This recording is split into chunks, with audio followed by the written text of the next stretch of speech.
Of the few refugees who make it to Everlight, many are shocked to find that their troubles do not end there. Though its neutrality as a city-state left it largely unscathed during the Mage Wars, the city has its own mountain of problems to struggle with.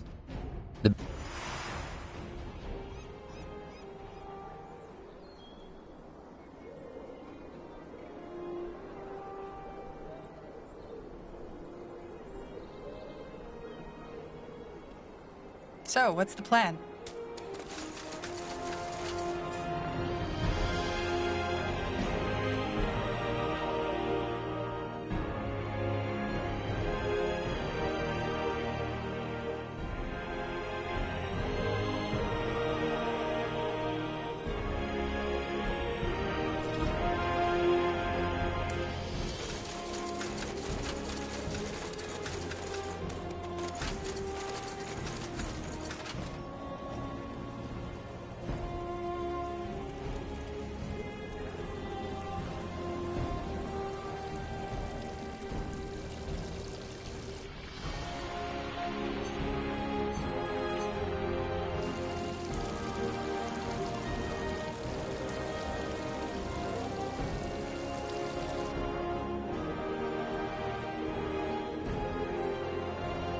Sure.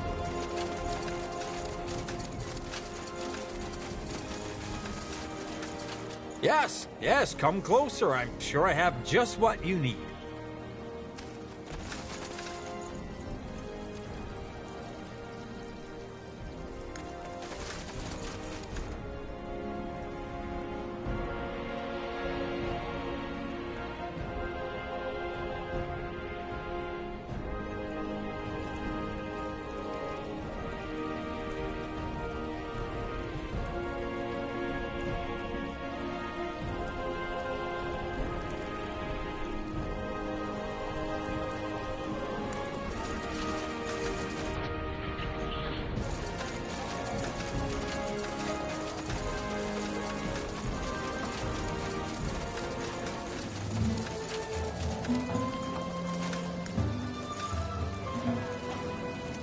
The best wares from Kalea to Northampton.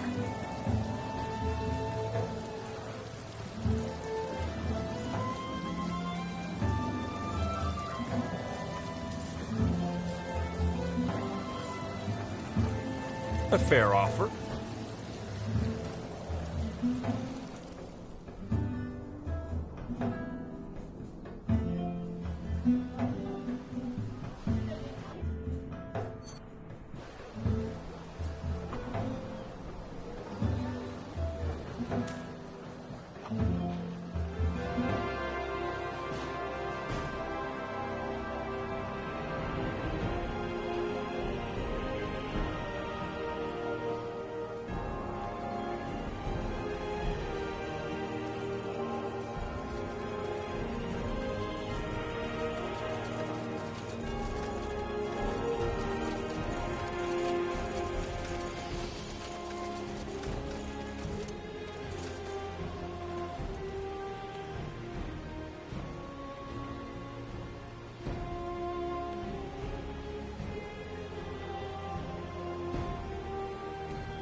A fair offer.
You know how to bargain, don't you?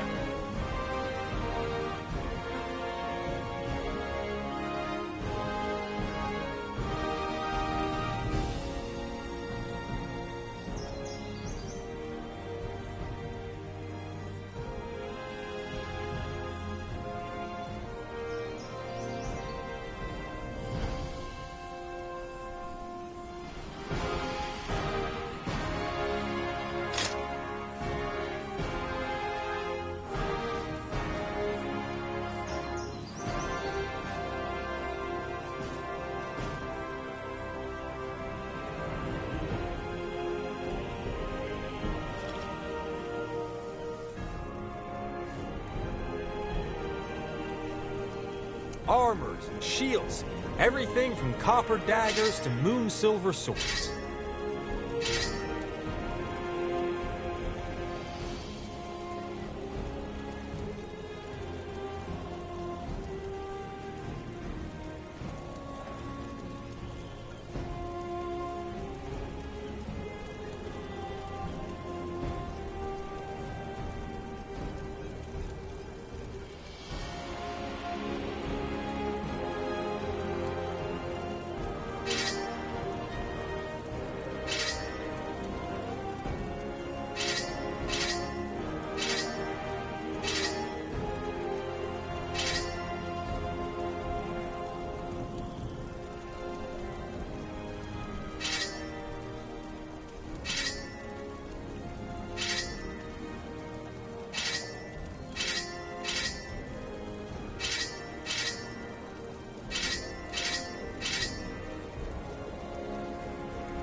Come again. May Tiara bless your path.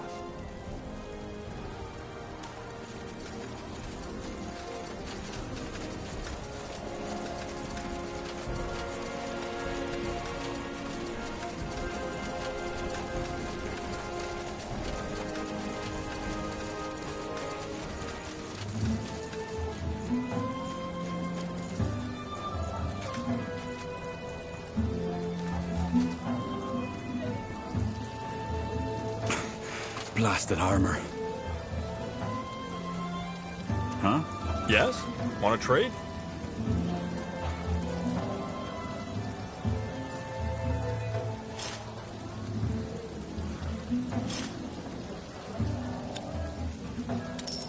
Pleasure doing business with you.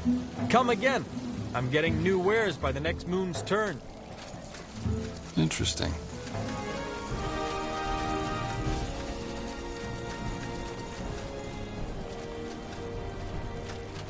Someone should either pay him to leave or show him we don't want him here.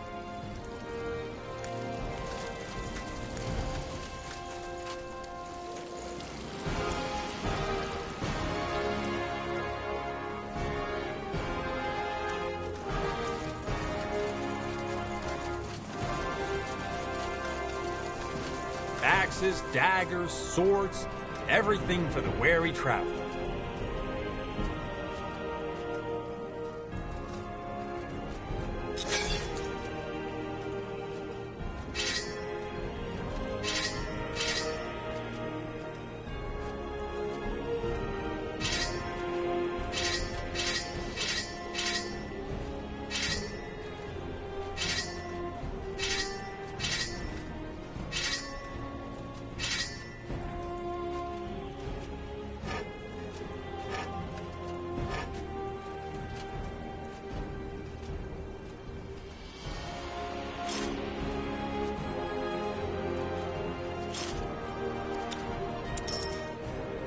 Good choice.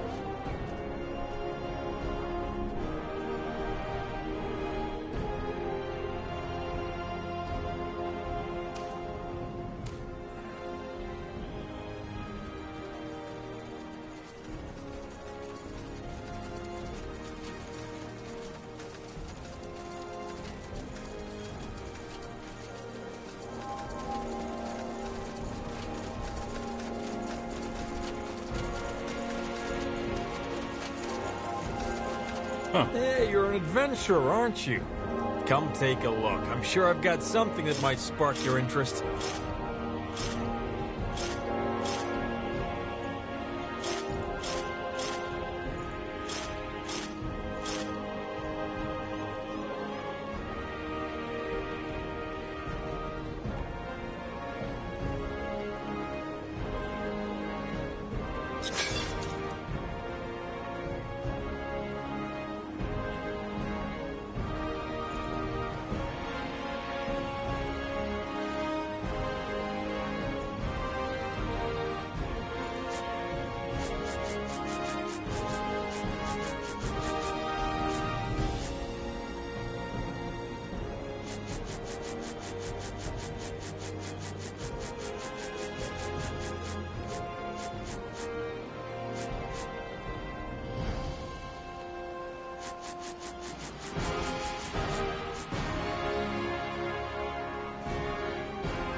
You know how to bargain, don't you? Huh. Interesting. Yes, yes, come closer. I'm sure I have just what you need.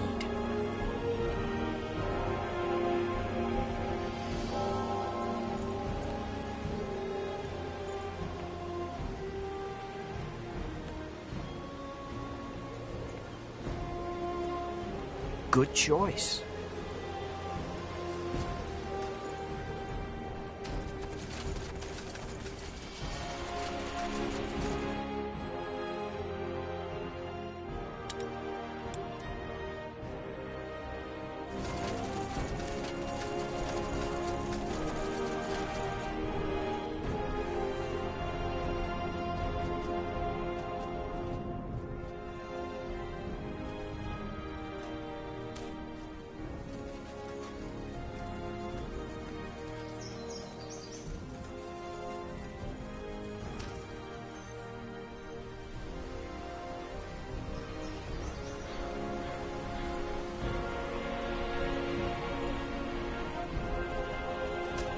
I understand.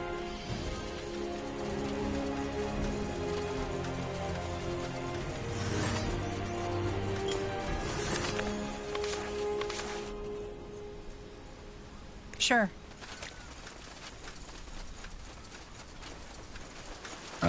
All right, why not? Here we go.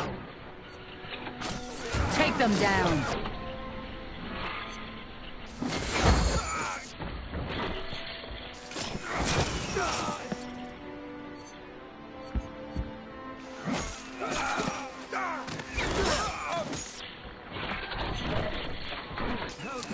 Please!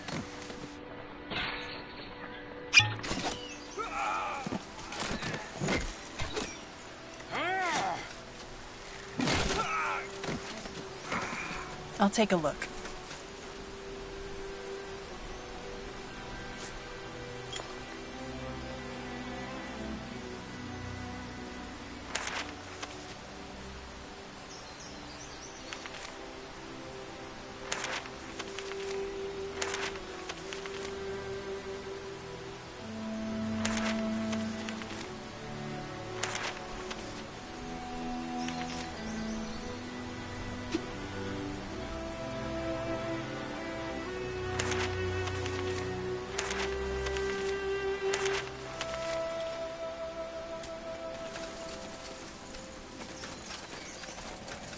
That way?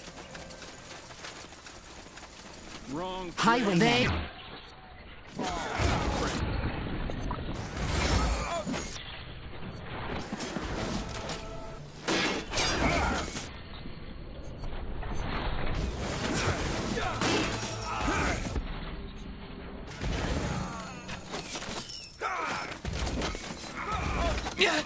I need help.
Huh.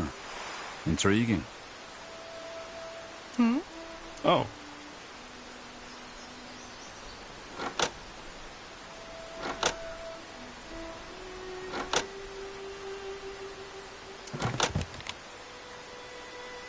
Now would you look at that?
Got it.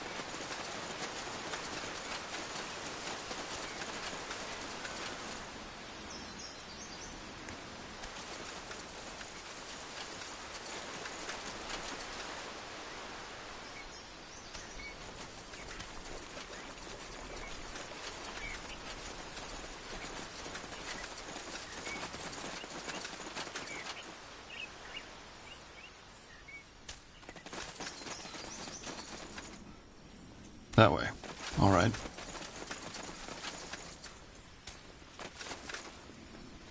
Sounds like a plan.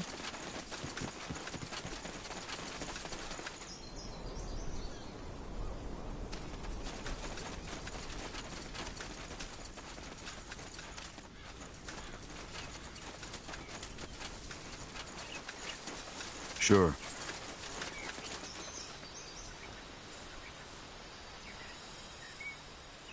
We'll make short work of them. All right. Bandits up ahead. We're in.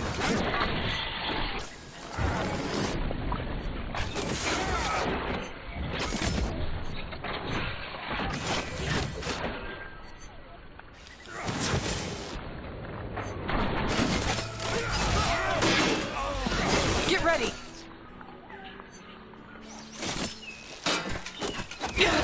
I need help.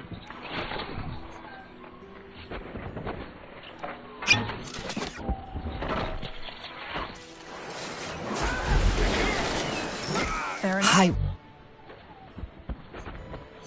So close to Everlight, though.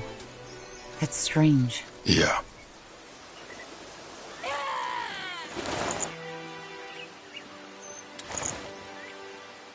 You got it.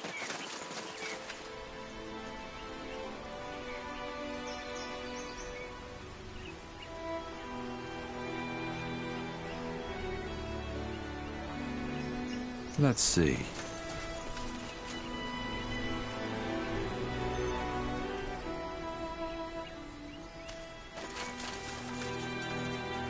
Sounds like a plan.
Yes, dear?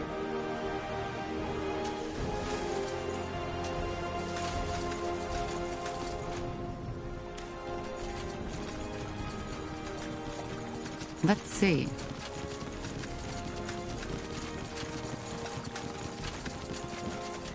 Yes? Do I know you? Greetings, milady. Could you spare a moment? I'm here to discuss an urgent matter. We're really doing this, aren't we? Ellen, help us. Sure. What is it?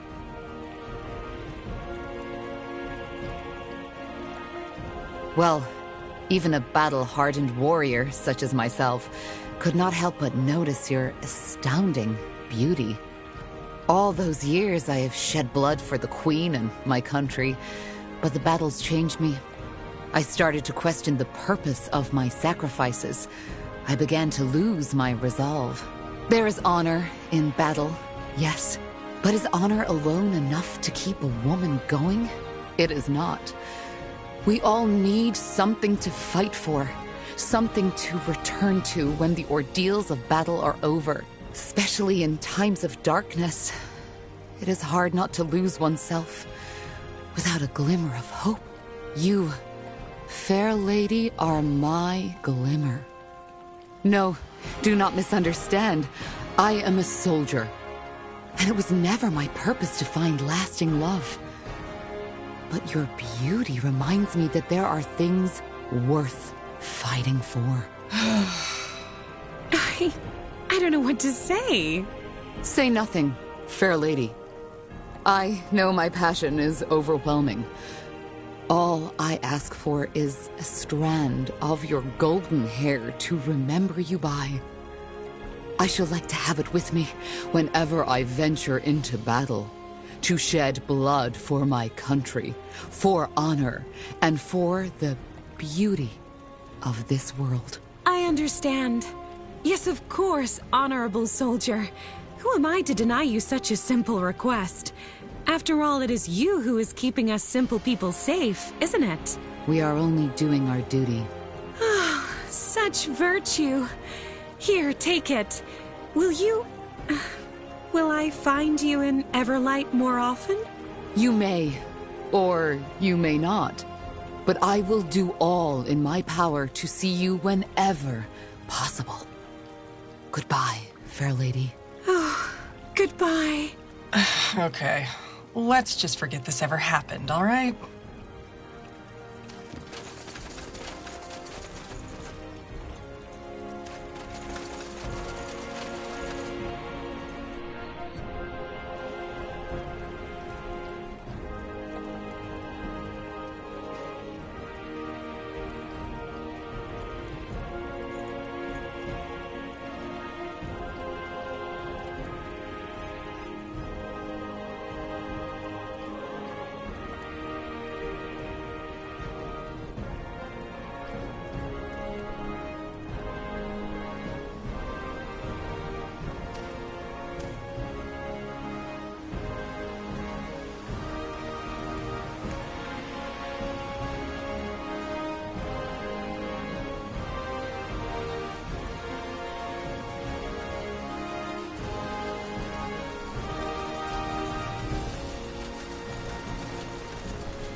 Huh.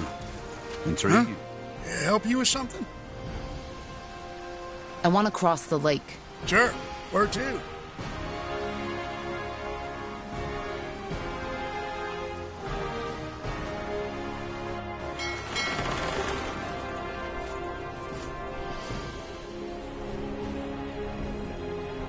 Sure. Interesting. Huh? Help you with something? I'll be off.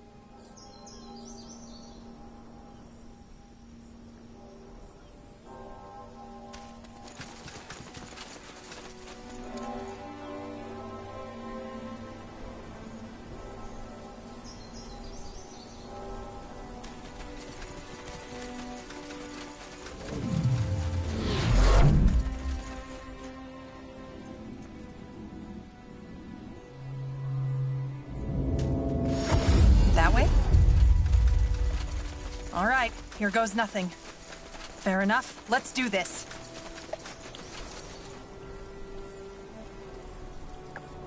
They will burn. Ah! Whatever's necessary.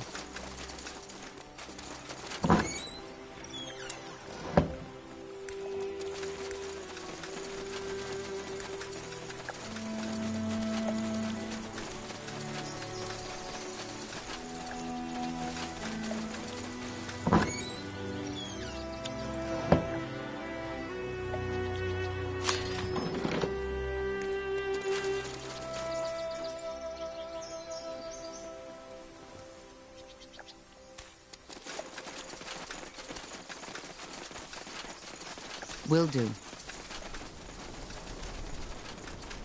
That's the way?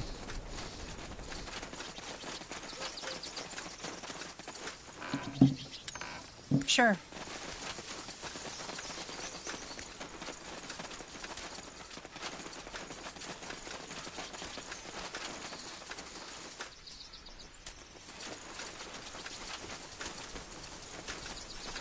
Got it.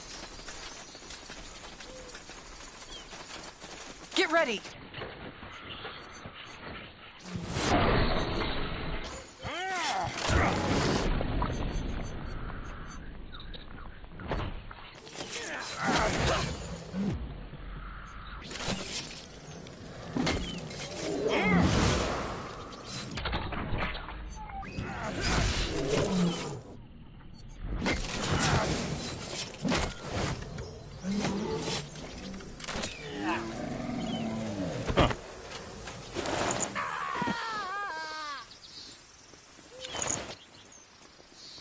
Interesting.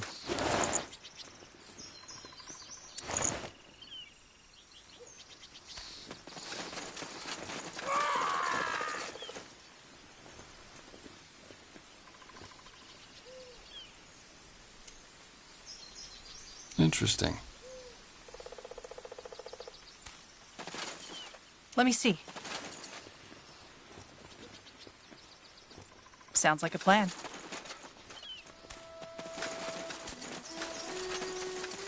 Sure.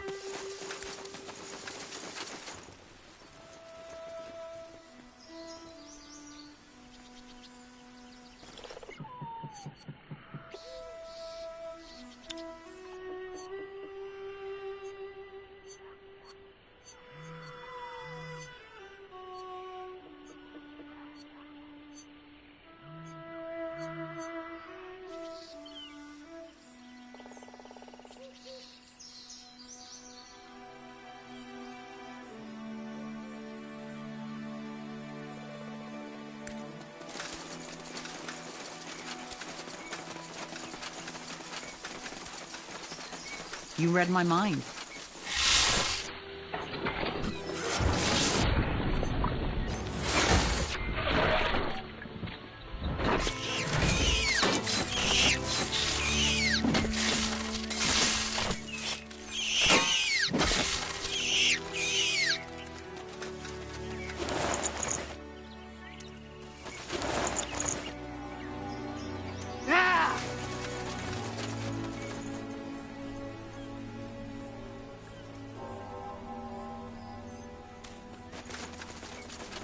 You picked the wrong enemies.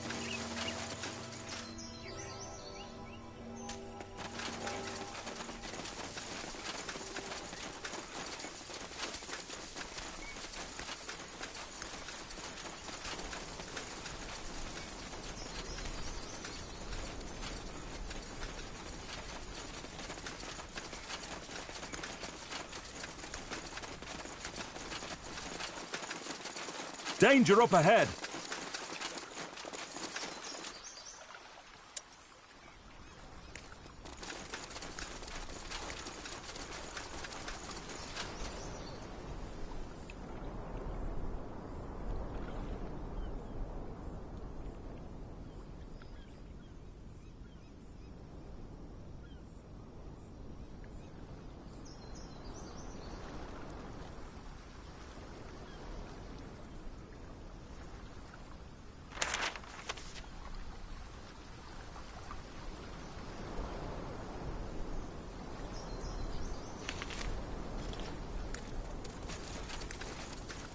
Understood.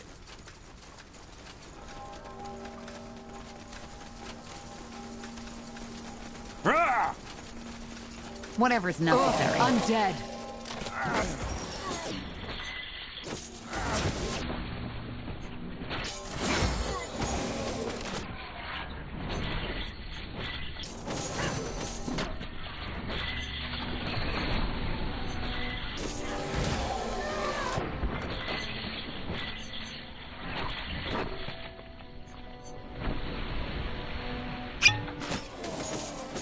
You picked the wrong enemies.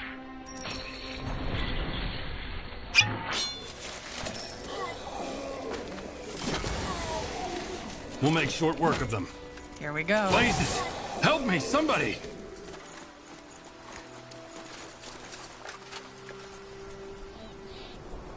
This way, right?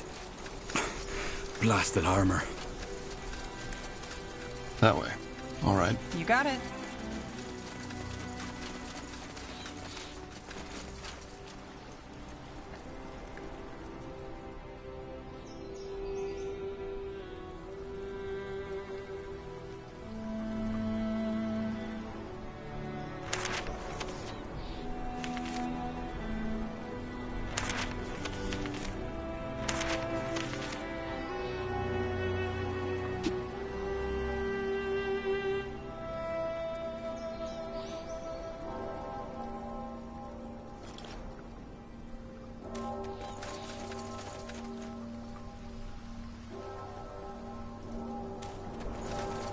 They will fall. More of them. This place is a yard.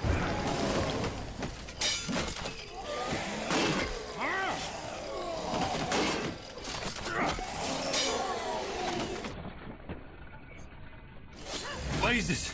Help me!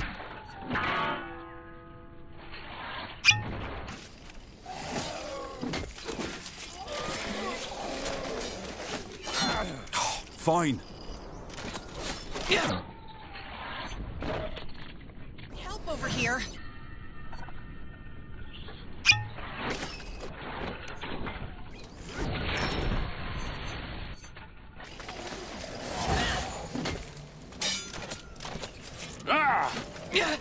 I need help over here.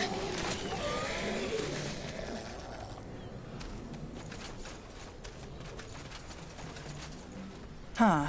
Interesting.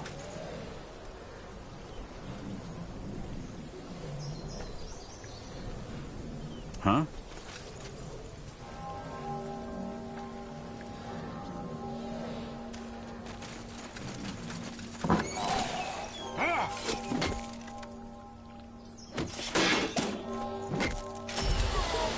More fighting. Does this never end?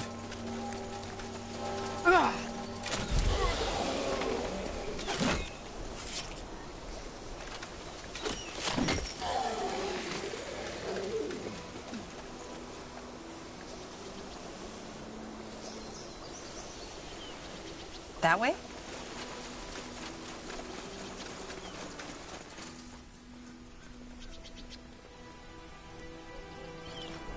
I'll keep you shielded.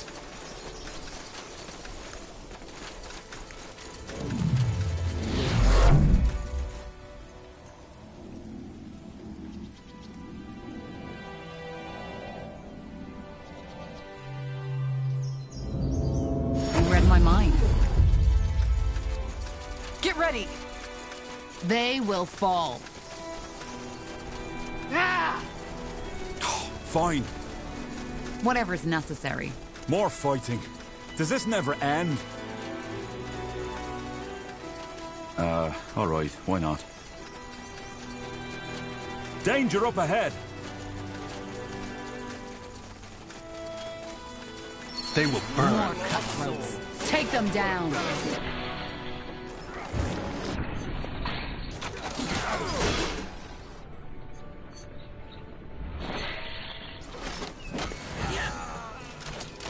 What? That's all?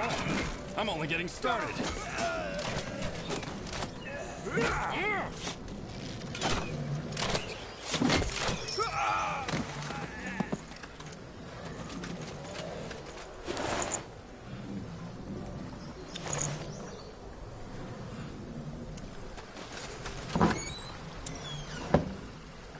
Let me see. Saved by a pale skin. Huh, I didn't expect that. If it wasn't for you, I'd be on some human's dinner plate by tonight. Thank you, friend. My name is Kier, of the Dustcrawler tribe. My pleasure. What do you mean, on some human's dinner plate? Well, it's a bit disturbing. Shortly put, there's a gang of human criminals who capture and butcher orcs and sell their meat as wyvern meat. It looks almost the same, so nobody can tell. What the? Are you joking? If I were, would I be sitting in a cage and be covered in blood? No, I'm not. I know how absurd it sounds, but apparently these paleskins make a ton of money that way. And nobody notices the difference? Really? Well, I've never eaten my own kin. It's bloody disgusting, and I want to think about it as little as possible. Huh. And how did a Dustcrawler orc end up here, in Everlight? I was trying to put an end to this.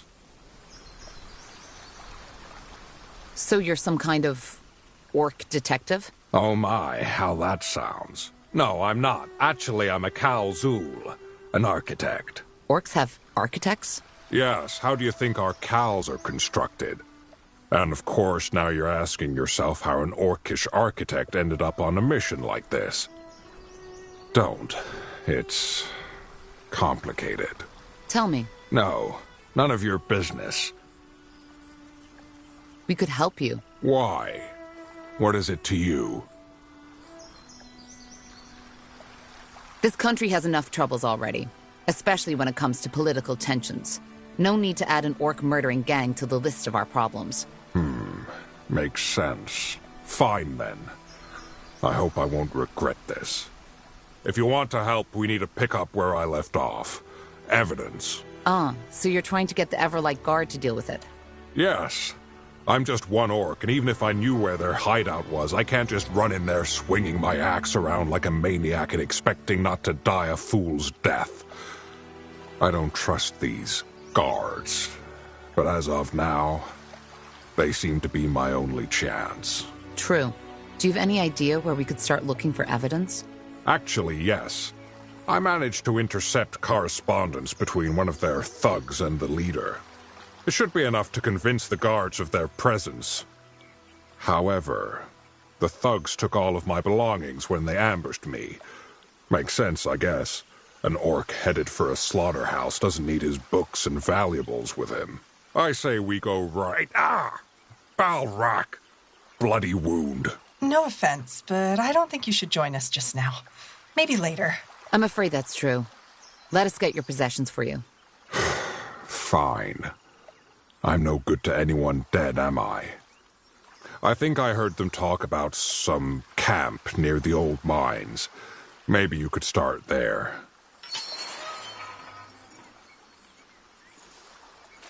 Huh?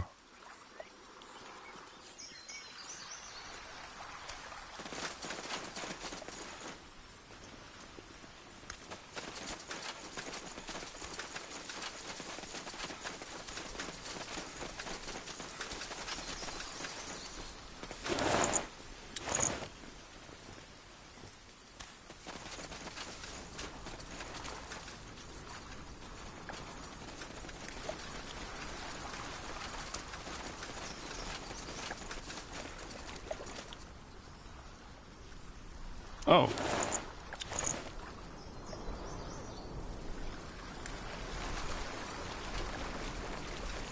Sure.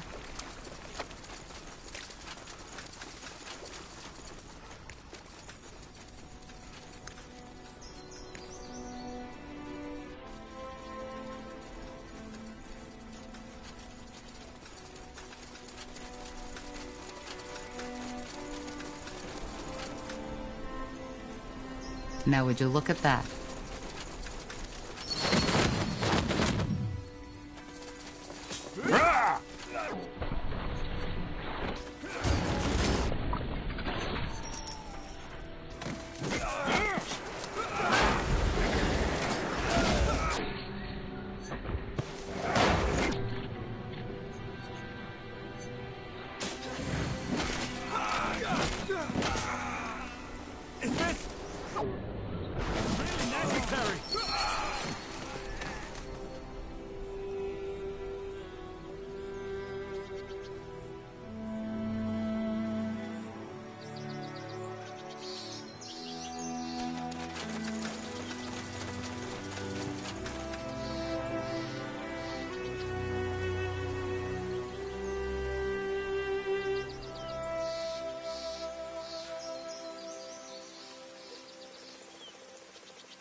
I'll take a look. No! No, please! No! No, please, mercy! I don't want to die! Then you better talk. We want information on your syndicate. Yes, of course. What do you want to know? How did you end up in this? You don't look like an average cutthroat. Because I'm not. I'm from the Mud District, and I spent years looking for work. But it's become almost impossible to find a good job as a fellow from the slums.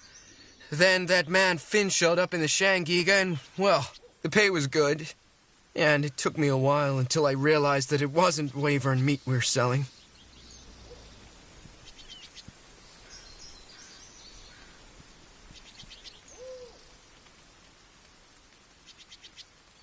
How did this all start?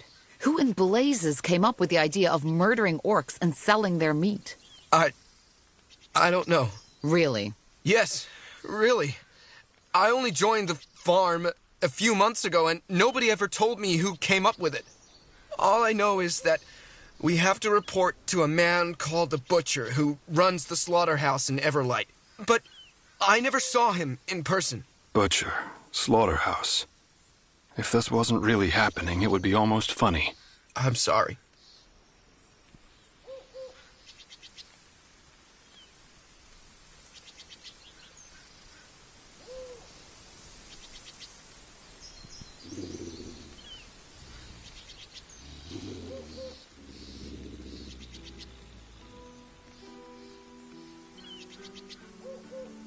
Where are your headquarters? You mean the slaughterhouse?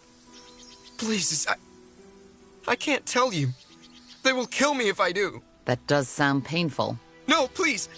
It's in Everlight. Below Everlight, to be precise. You have a map, don't you? Here.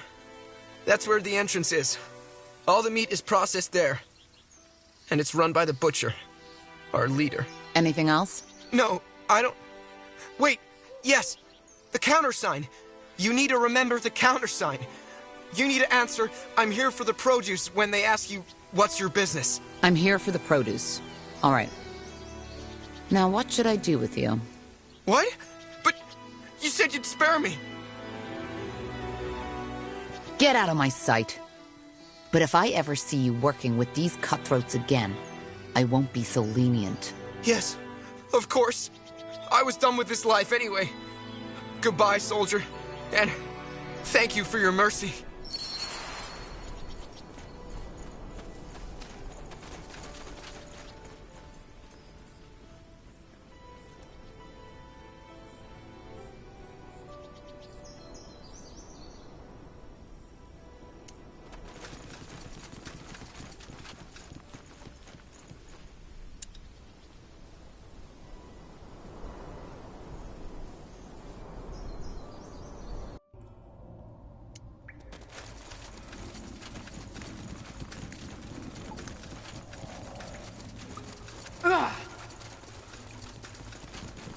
We'll make short work of them.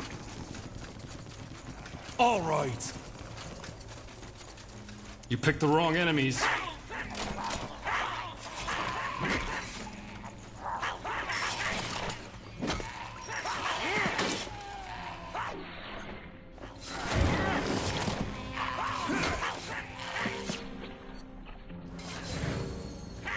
Blazes! Help me, somebody!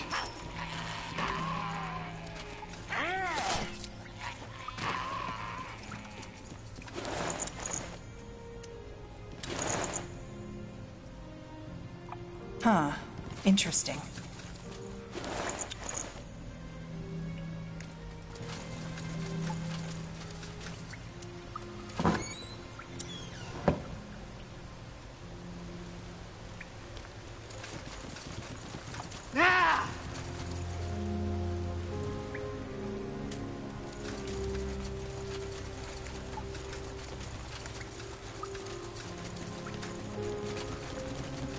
Danger up ahead!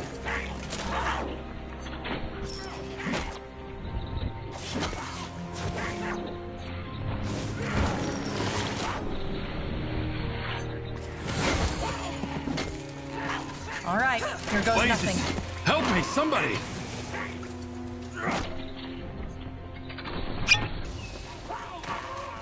Ah!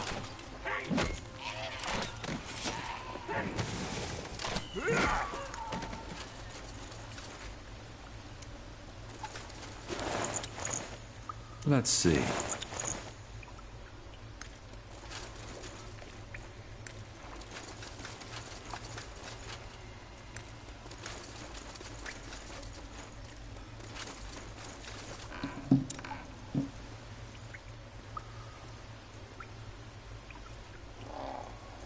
I understand.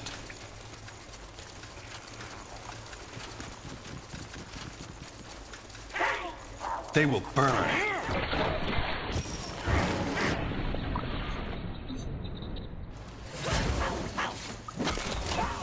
We'll make short work of Fair them. enough. Intriguing.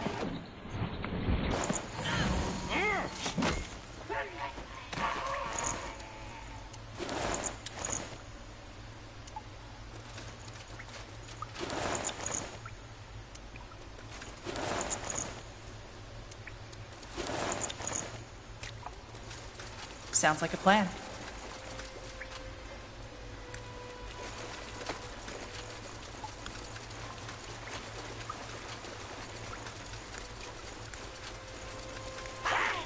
More fighting. Never end.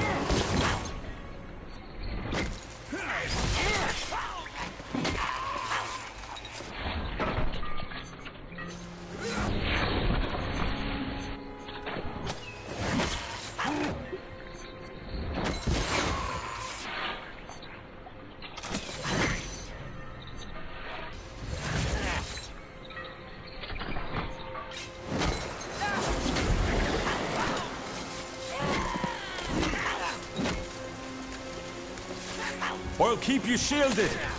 I need help over here.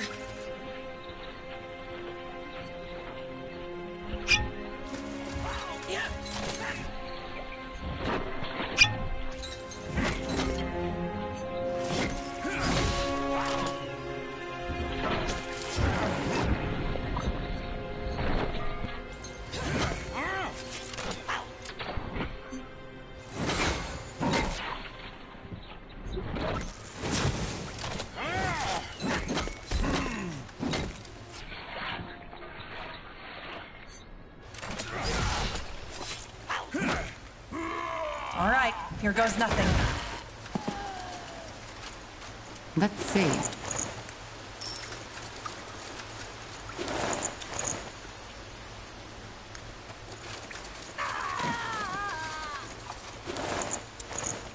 Huh.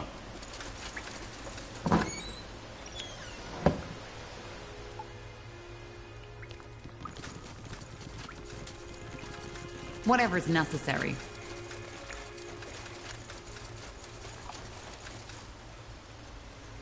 They will fall.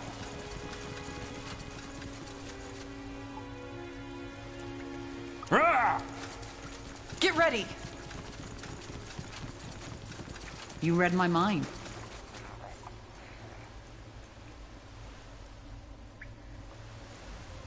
They will fall.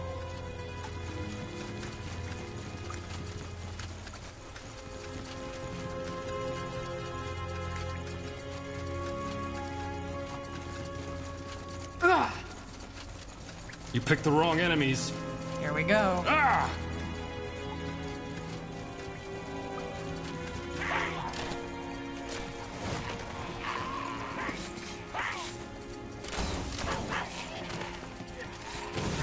They will burn.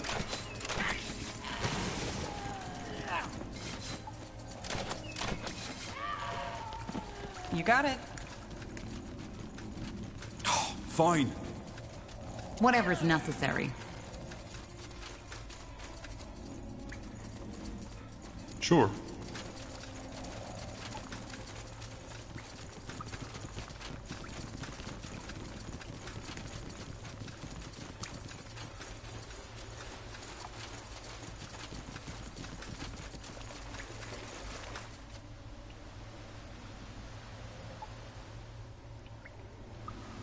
Danger up ahead.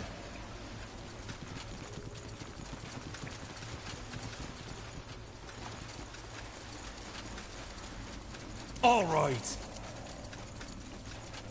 I'll keep you shielded.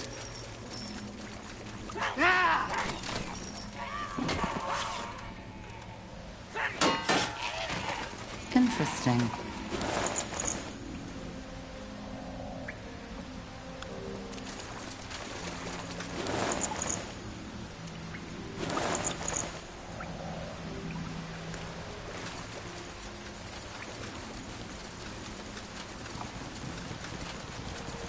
That way?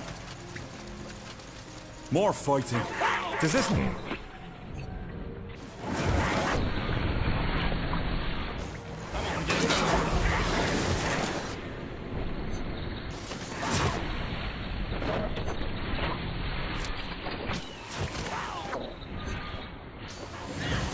Blazes! Help me, somebody! Rah!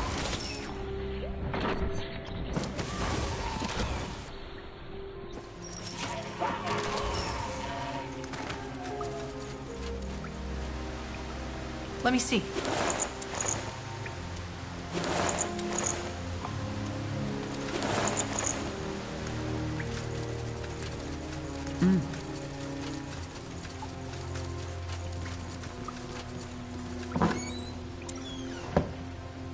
Get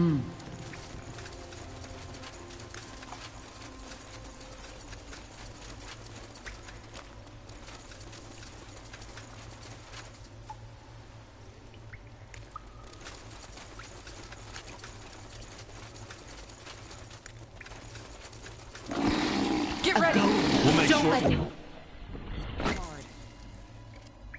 Wait.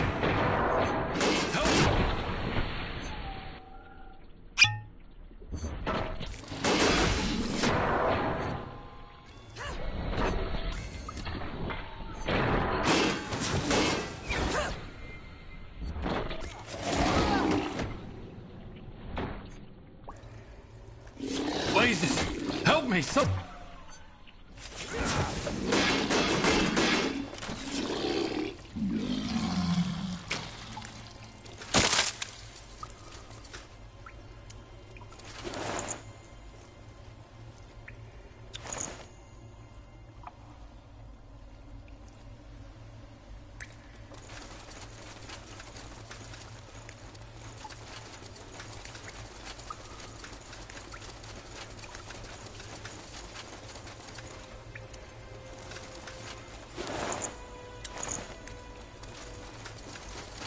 I'll take a look.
They will fall. All right.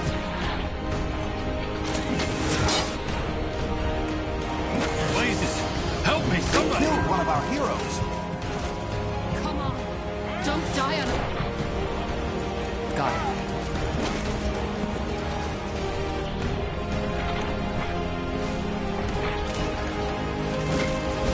Come on. Damn it! Don't I need die help on us over now. here. Healing.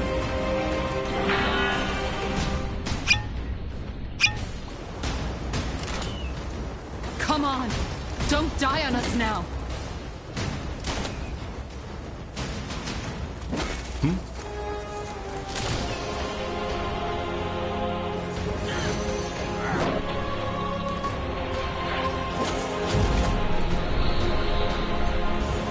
Please!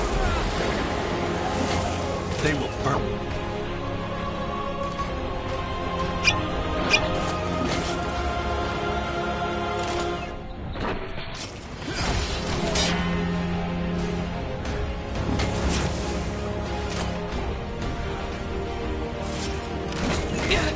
I need help over here. Will do. Help! Please!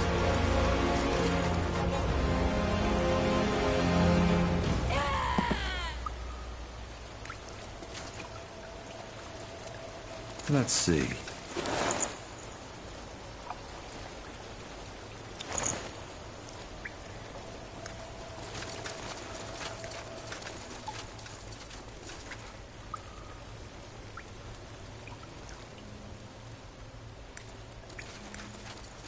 That's the way?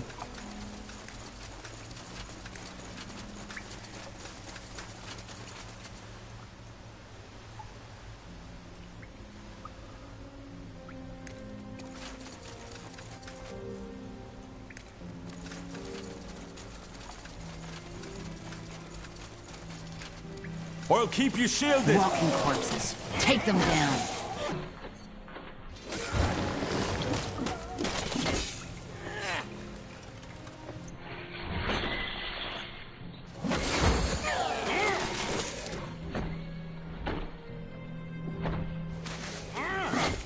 blazes!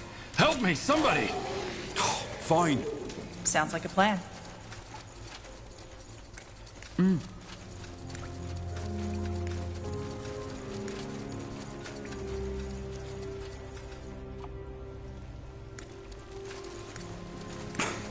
Blasted armor.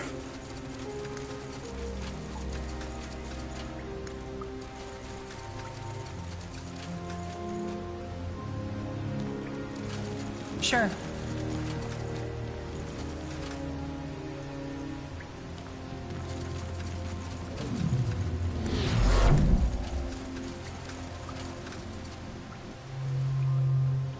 This way, right? Danger up ahead! All right! You picked the wrong enemies. You read my mind.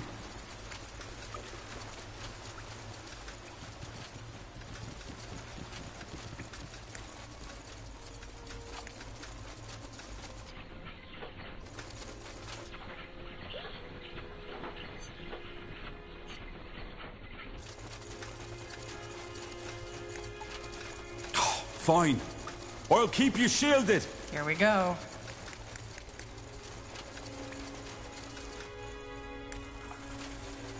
Get ready.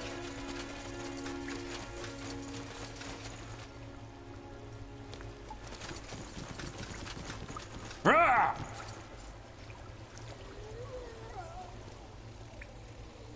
More fighting. Does this never end? More of them. This bloody graveyard.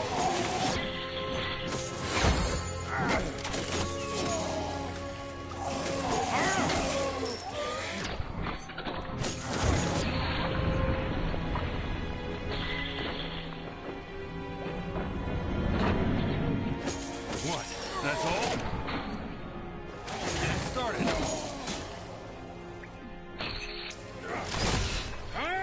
Help! Please!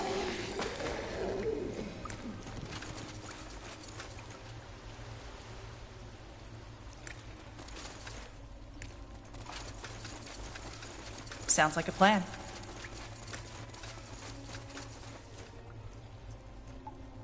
Understood.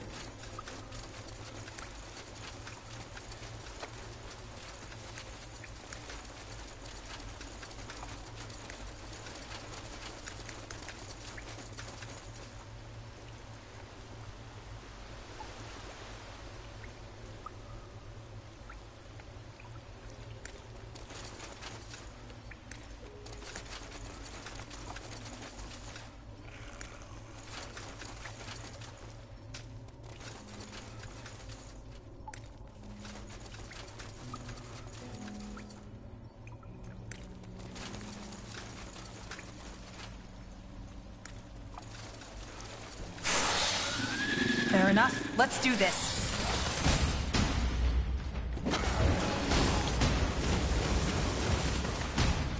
I understand. Help! Please! Sure. Will do.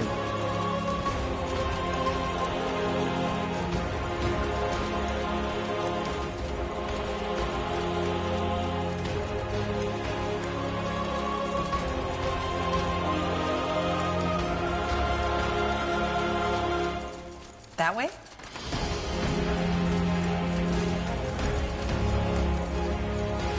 Here we go. Got it. Got it.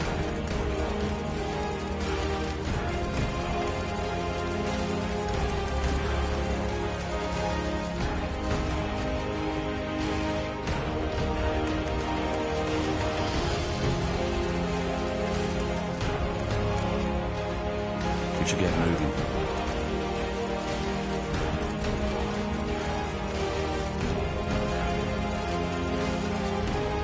We'll make short work of them.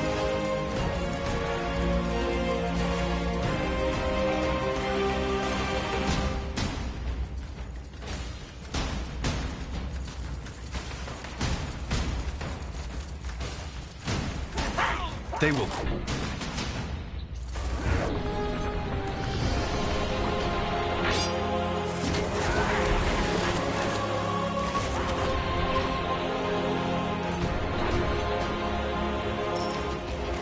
Danger up ahead!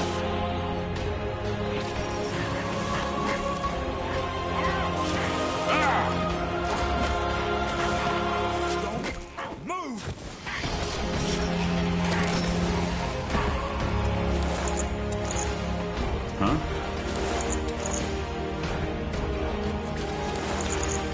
Let's see.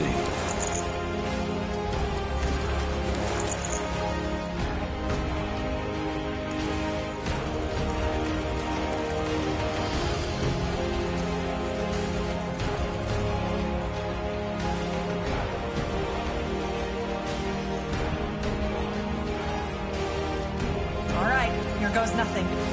Whatever's necessary. You picked the wrong enemies. Get ready. They will. Just do what you want. I'll stay here.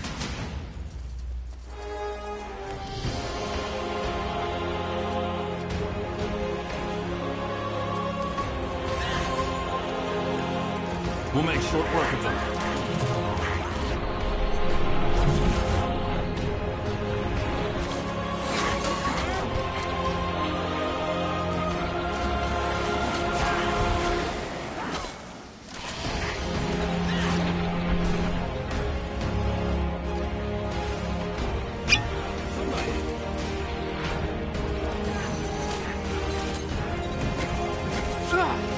Sounds like a plan. You read my mind.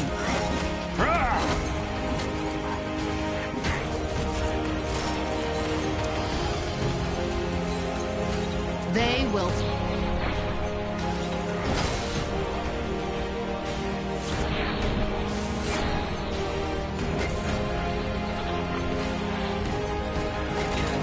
I need help.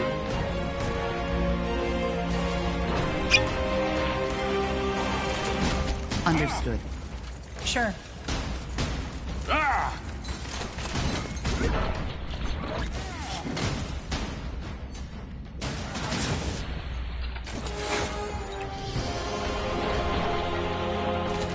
I need help. They killed one of our heroes.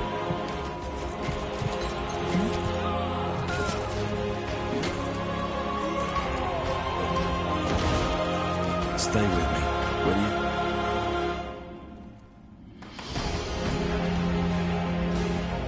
Stay with me, will you?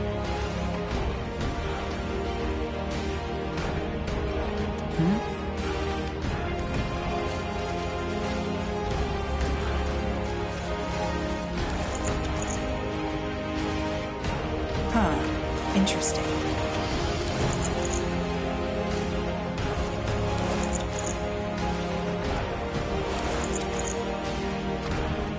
Sure.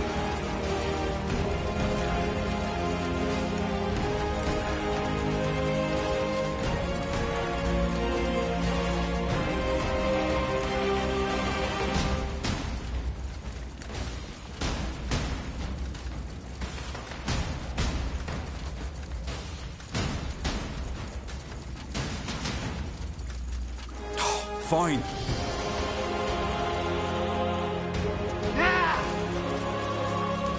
Here we go.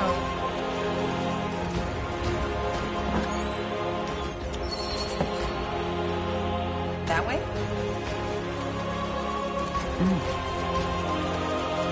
Whatever's necessary.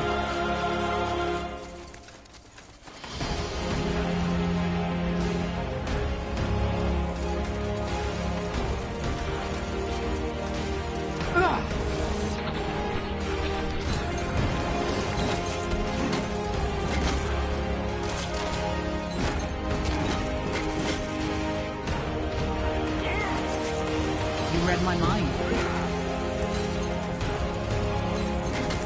Fair enough. Let's do this.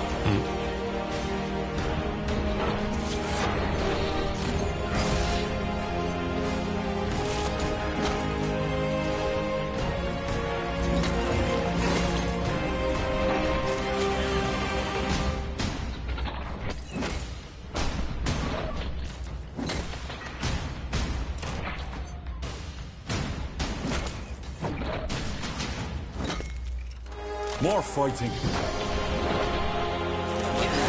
I need help over here. They killed one of our heroes. Yes. We'll make short.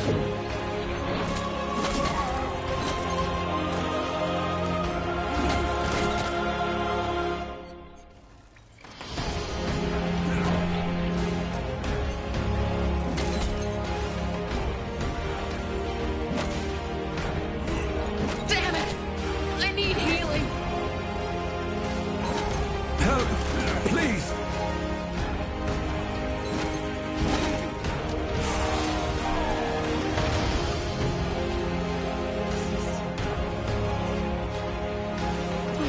Yes?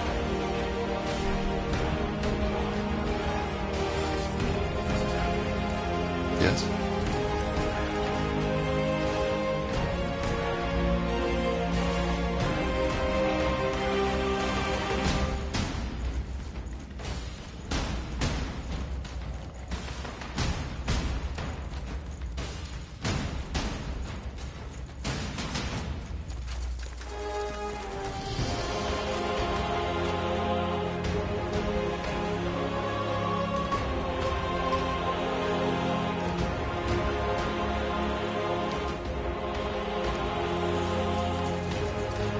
All right, here goes nothing. They will burn.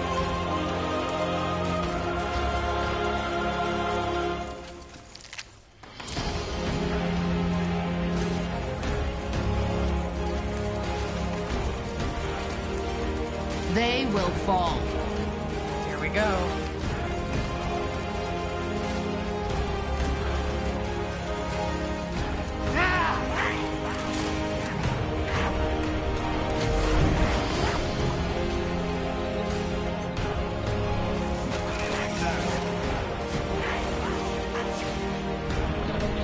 I'll keep you shielded.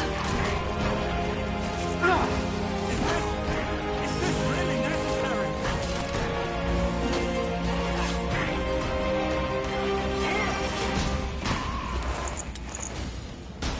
Interesting. Oh.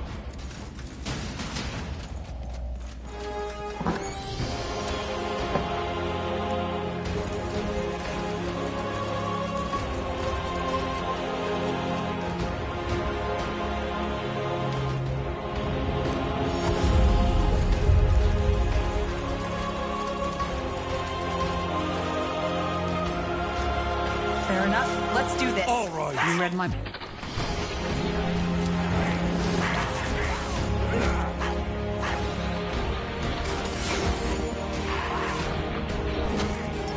More fighting. Does this never end?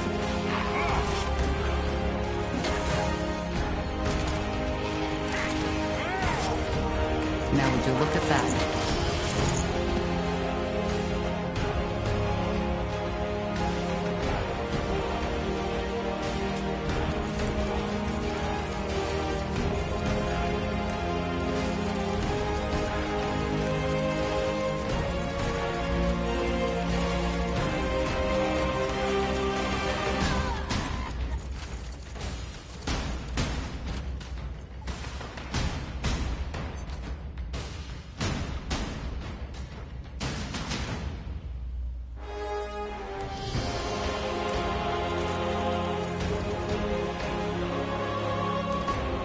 That way.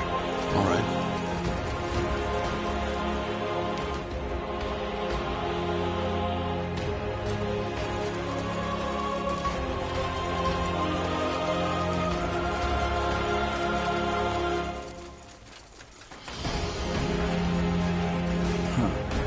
Intriguing.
Yes? Yes?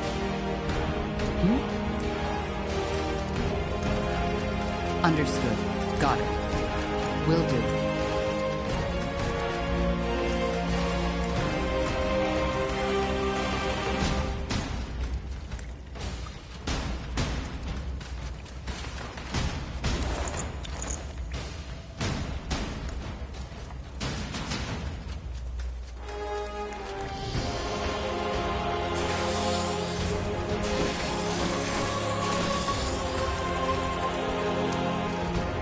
Got it. Understood.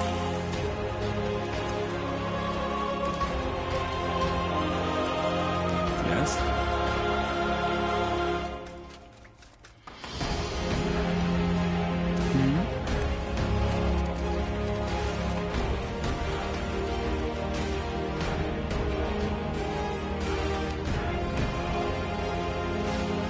They will fall.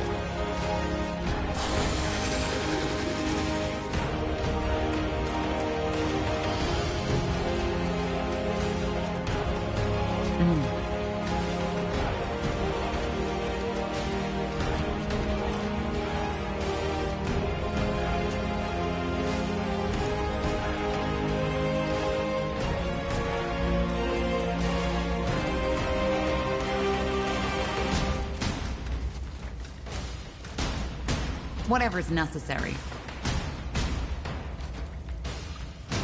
They will fall. Got it.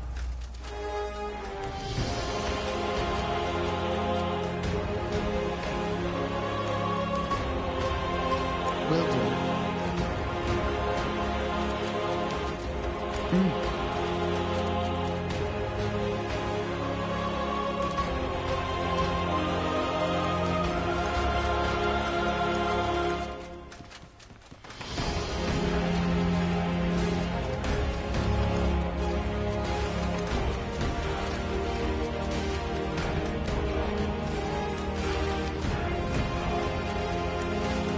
Understood.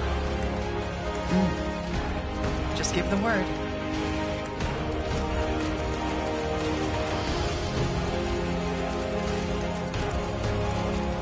That way. All right.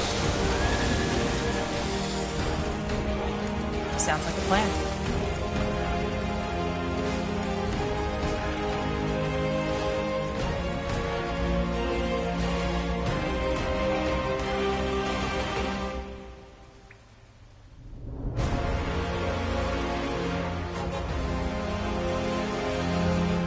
I understand.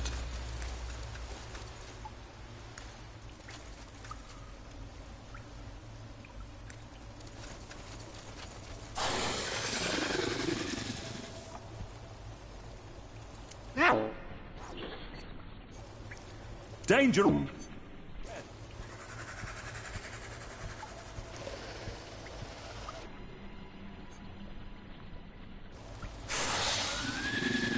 You picked the... We'll hold our ground.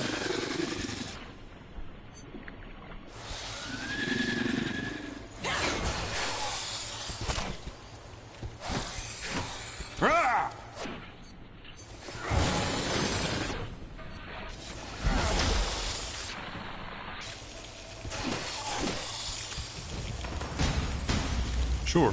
Sure. They killed one of our heroes. This way, right?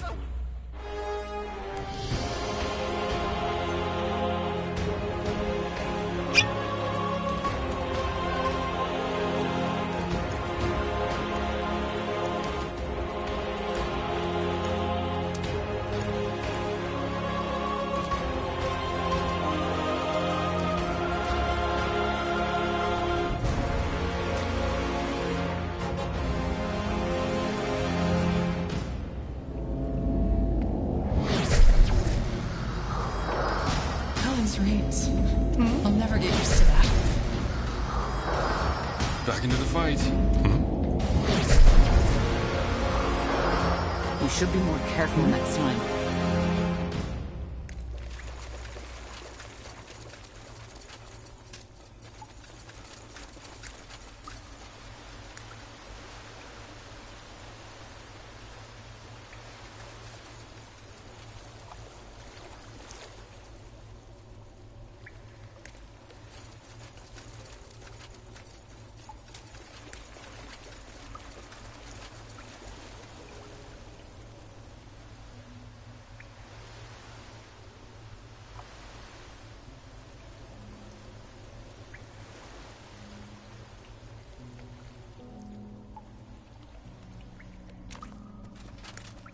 Got it.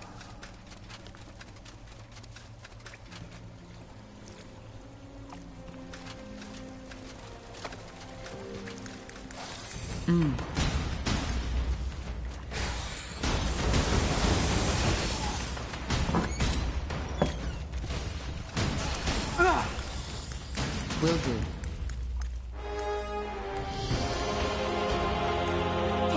Yes?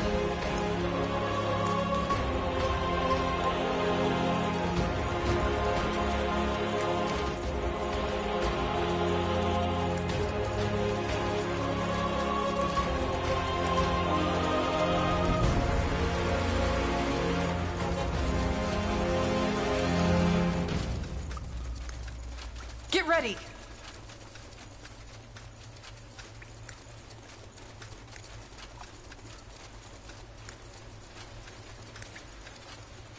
I'll keep you shielded. All right, here goes nothing.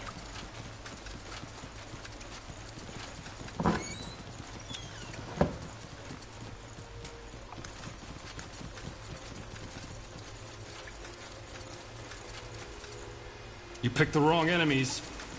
You read my mind.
Yes.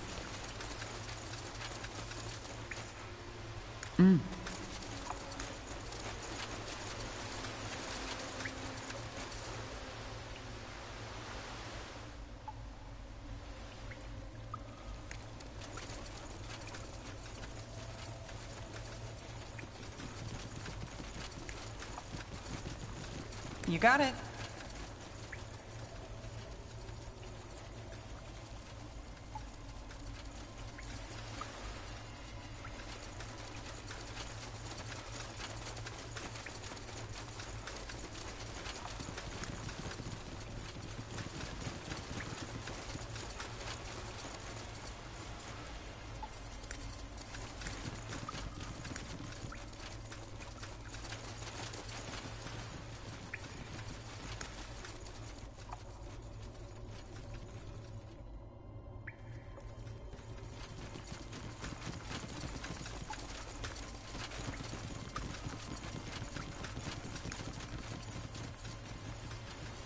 Sure.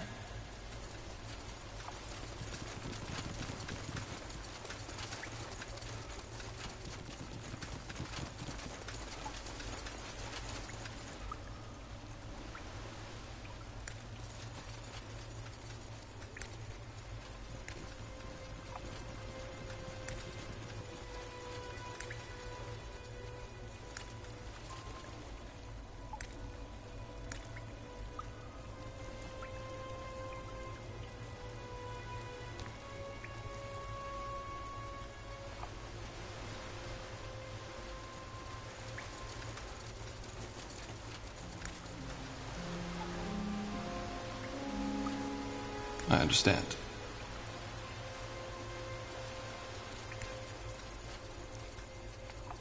Got it.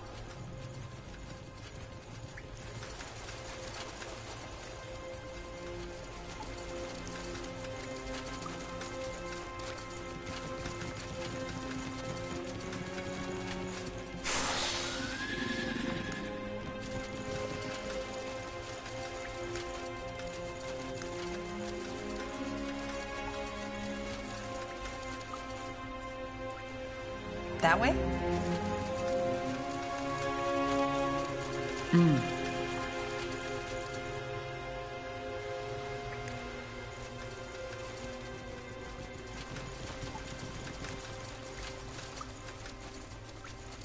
That way.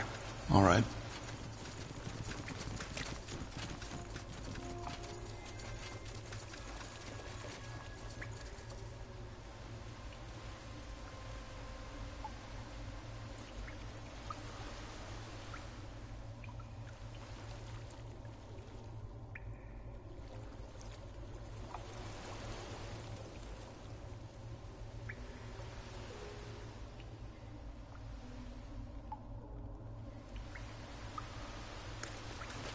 I'll take a look.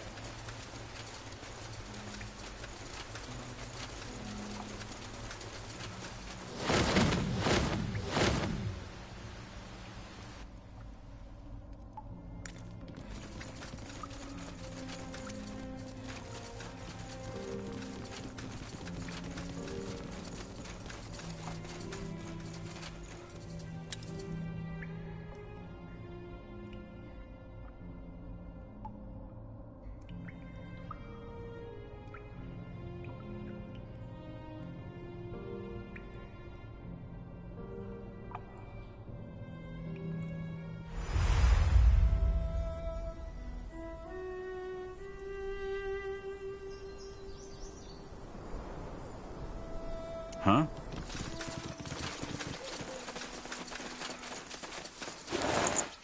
Here we go. That must be the letter Kier mentioned, alongside the rest of his things. Just so you know, I think that was the right choice. That fellow... He had no idea what he was getting into.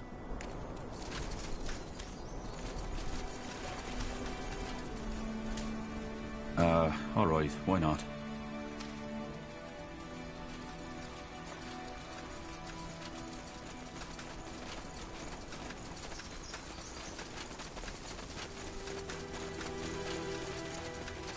Look at that. My pale-skinned friends return.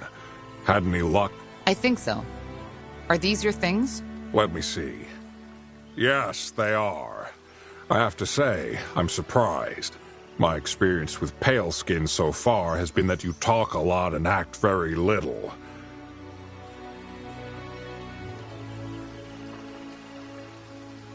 So, are you going to hand that letter over to the guard?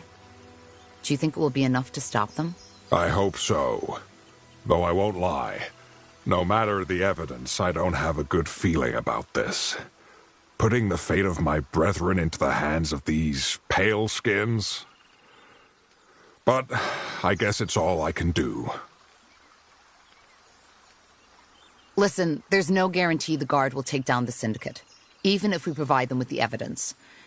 I actually convinced one of their thugs to tell me the location of their hideout. They call it the Slaughterhouse. And apparently that's also where we could find their leader, the Butcher. Butcher? Pathetic. But what are you suggesting? That we storm that place all by ourselves? That's suicide. We're all mages and know how to defend ourselves, and they won't be expecting us. I think we stand a chance.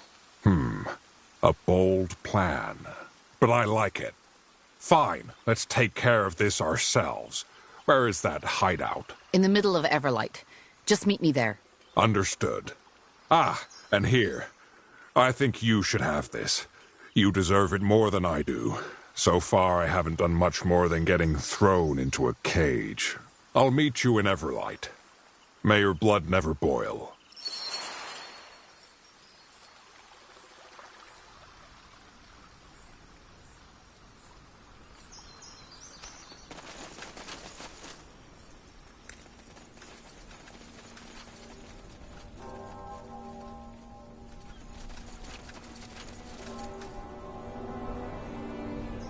Sounds like a plan.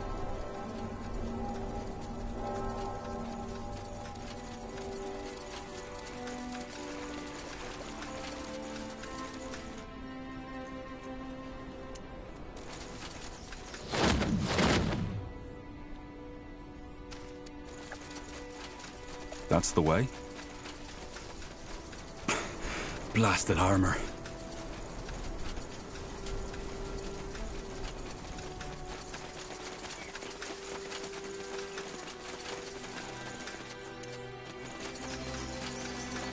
Oh, you're back. So I take it you found everything. The fever's gotten a bit worse while you were gone, so you came just in time.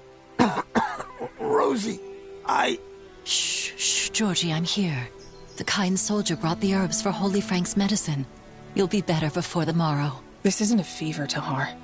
This man has the blood burn. That quack's potion will do as little good as a drop of virgin's blood. Blazes. You're right. What? Did you say something?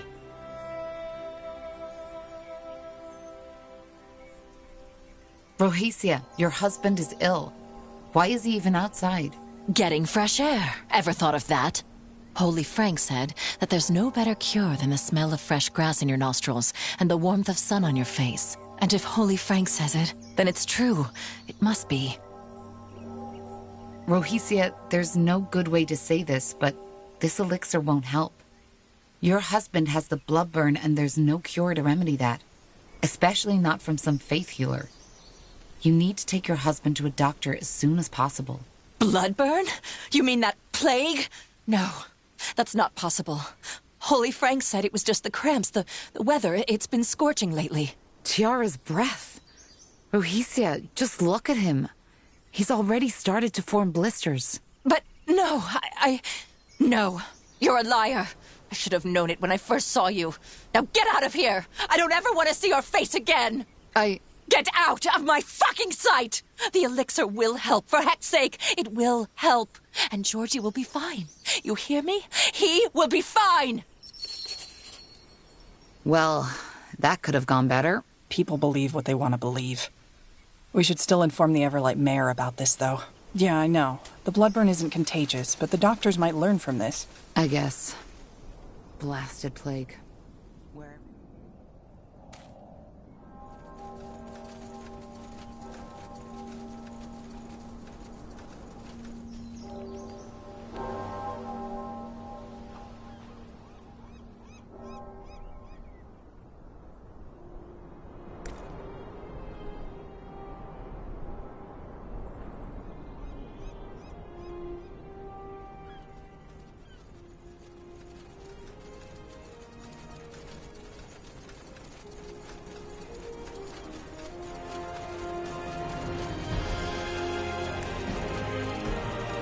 Interesting.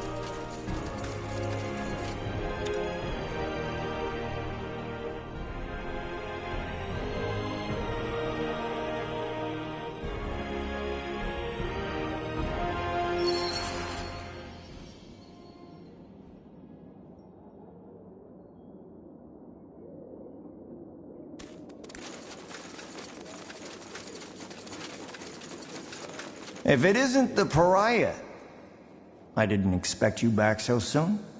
What do you need? I'm here because I came across a victim of bloodburn. One of the farmers in the outskirts seems to exhibit symptoms of late-stage bloodburn. I think it's best if your men look into that. Bloodburn. I see. Thank you for reporting this to me. Learning more about this blasted disease is a difficult task. If more people were so quick to report the cases, we'd surely know more about it by now. Here's a small token of gratitude for your diligence. Thank you. You're welcome.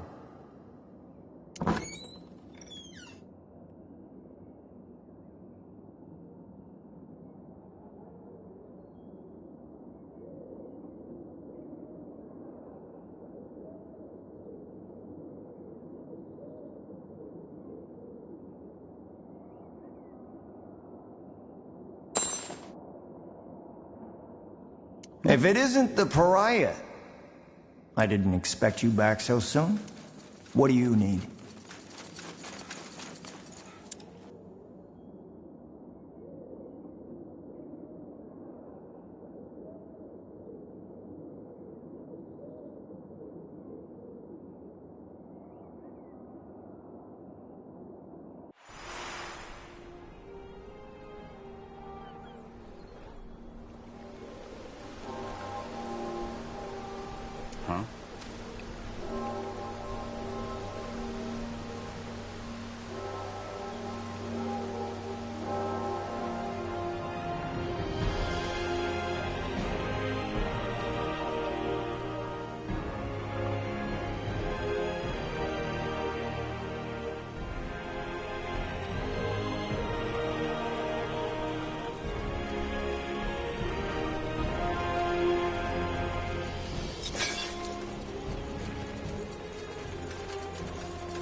Ah, there you are.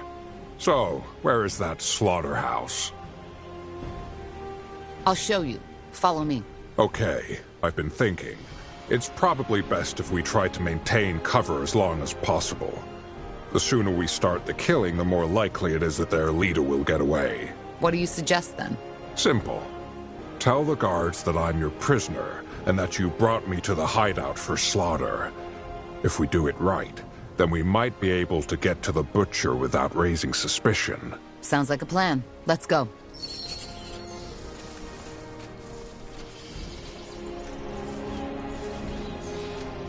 Hello, boys. I've brought you something for the butcher. That's the greenskin who's been sticking his nose into our business. Ah, right. That one. Why haven't you killed him yet? Because I thought the boss would want to have a word with him. Aye. I guess he would. So, what's your business?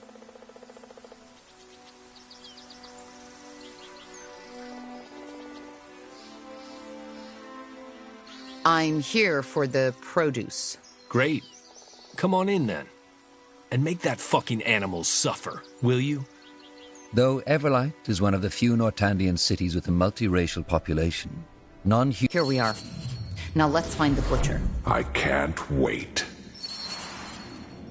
So, what's the plan?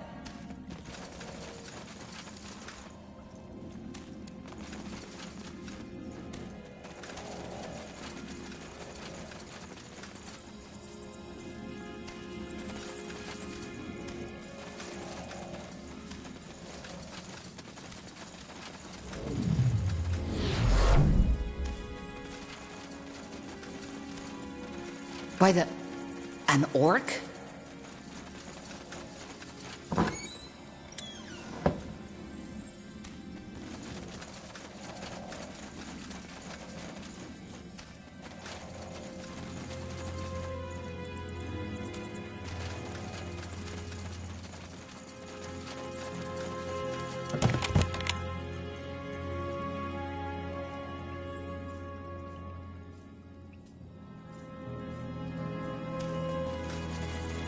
You got it. This way, right? Sure.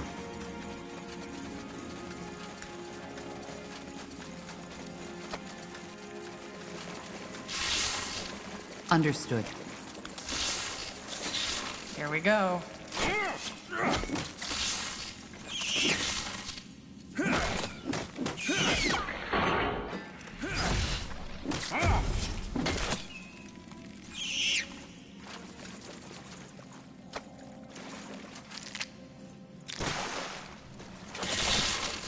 Fair enough. Let's do this.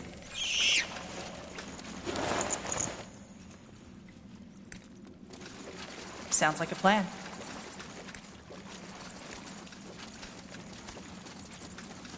That's the way? Interesting.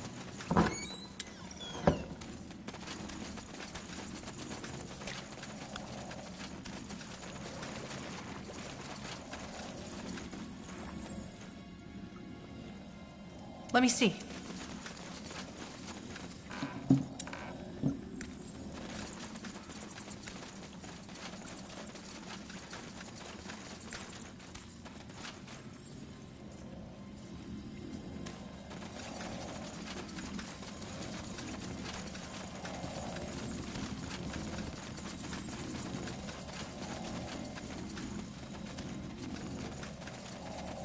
Got it.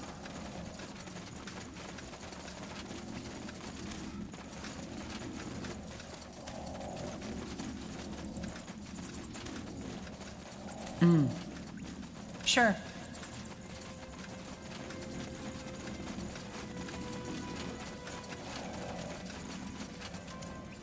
So, I'm guessing you're the butcher. And I'm guessing you're not here for a nice, crispy piece of orc meat, are you? No, don't say anything. I can feel it. You're the one who butchered my people near the mine, aren't you? And you, orc, are the little detective who tried to expose my business. I guess I should thank you for coming. That saves me the trouble of tracking you down. Balrak. You're an orc. Well observed, scum. I don't get it. Why would you do this? Orchestrate a genocide of your own kind? My kind? The kind that killed my father just because he refused to take part in slaughtering the neighboring clan for the struggle's sake?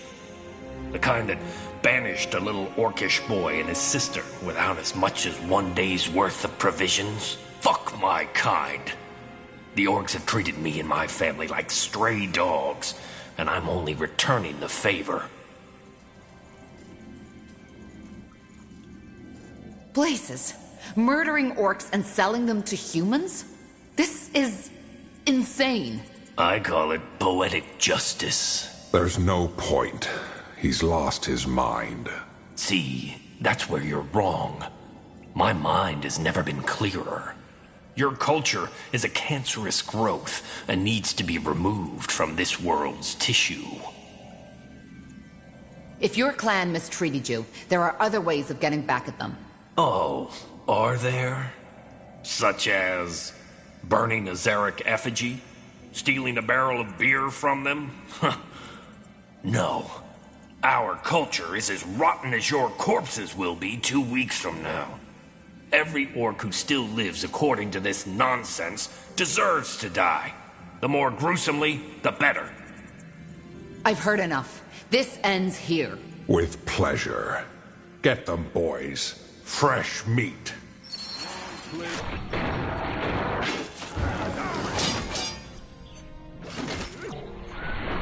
Feed your bloody corpses to the dog!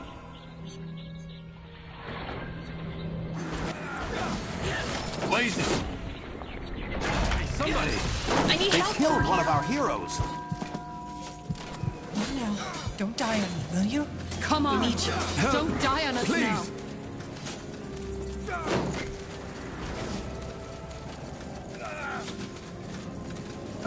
All right, why not?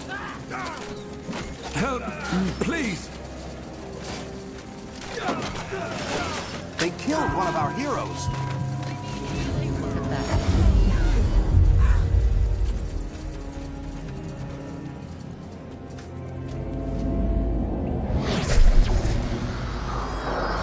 I still can't believe this is happening. This is still strange. No, don't die on me, will you? We need you. Don't die on me, will you? We need you. Yes. Whoa. Huh? This is... Whatever's Get ready.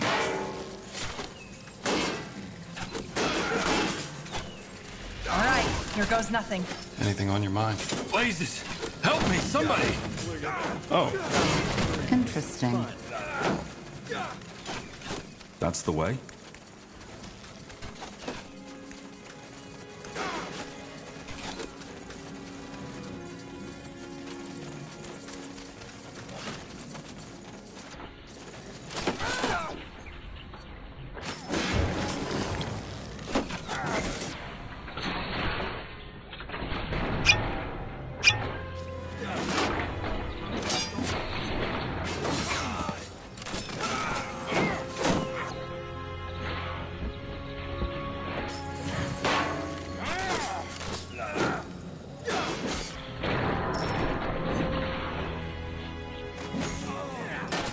Here we go. Fair enough. Let's do this.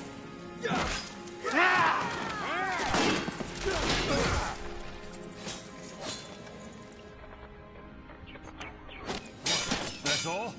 I'm only getting started. Come on. Don't die on us now. I need help over here.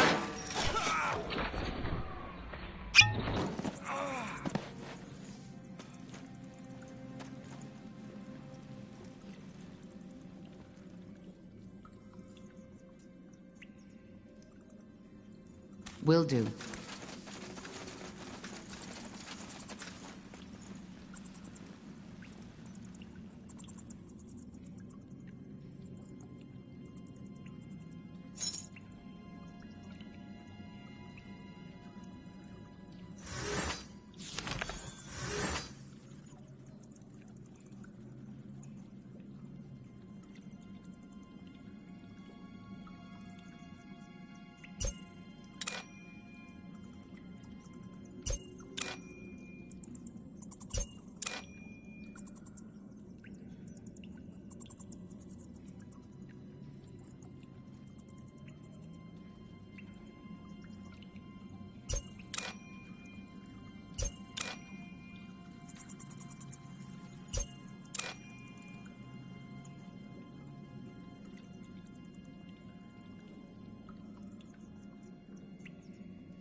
Sure.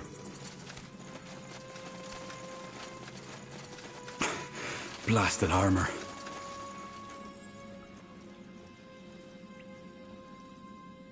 Fine. All right. They will fall. All right, here goes nothing.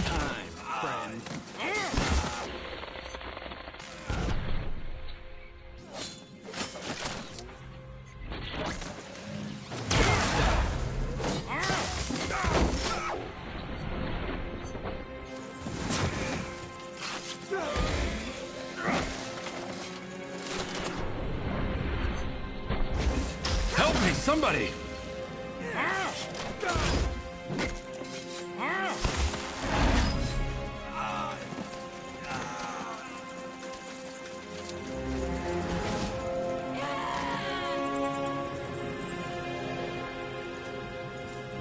Got it.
Bandits up ahead.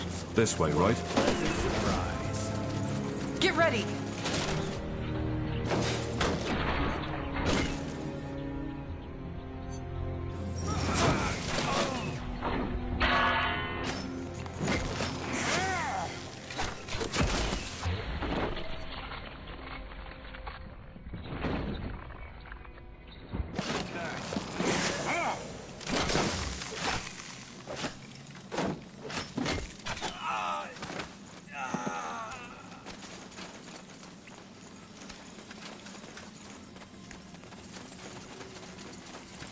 I'll keep you shielded, friend.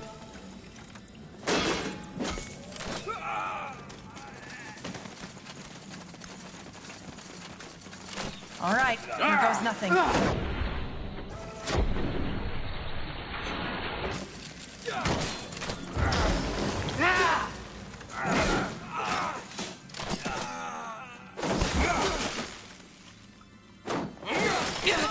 I need help over here.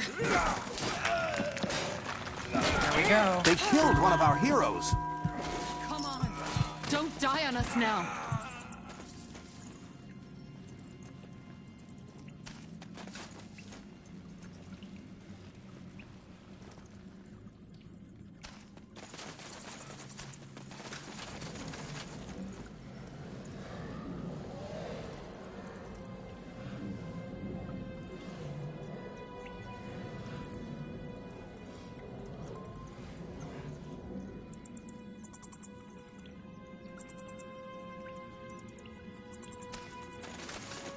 We'll make short work of them.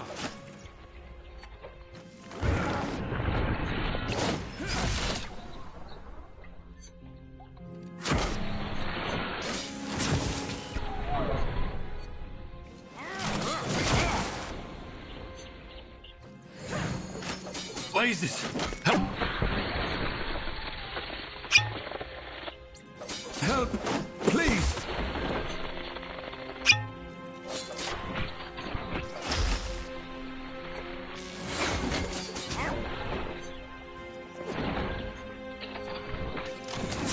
They killed one of our heroes.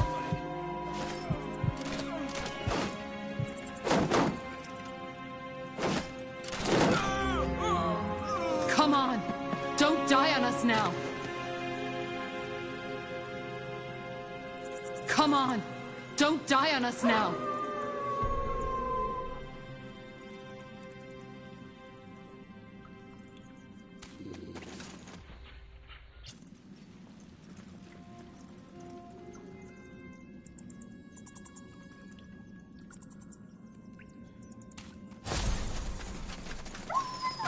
That way?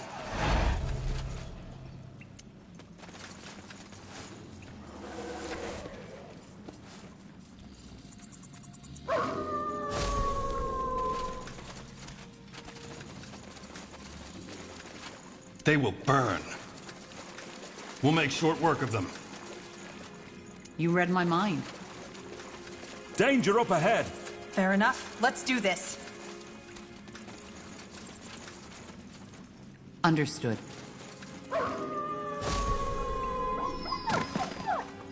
Ah!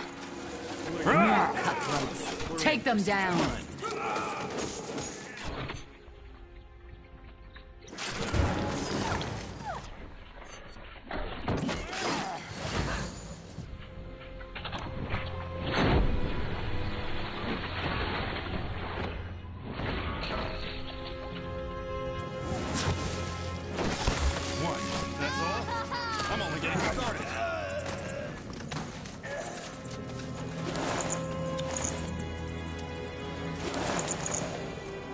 Let's see.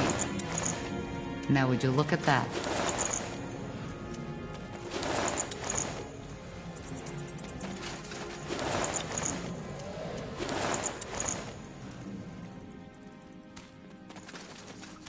They will fall.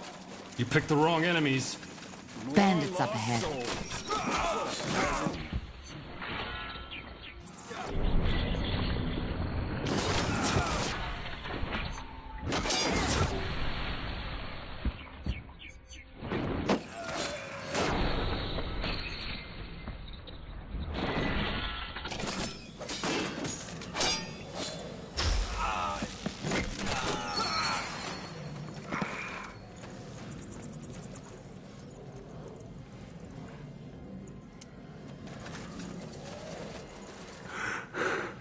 And it's over. Zarek's fangs. This was madness. I couldn't agree more. Yeah. I guess it's best if we forget about this as fast as we can. Either way, I will be forever grateful for what you did for me today. Before you go, please, take this. It's the least I can do after you risked your life for my kind. Also, listen, Tahar. Earlier on, you mentioned something about an army that you command. Was that a metaphor? It's in the making. Why? I, was wondering if you'd allow me to join you.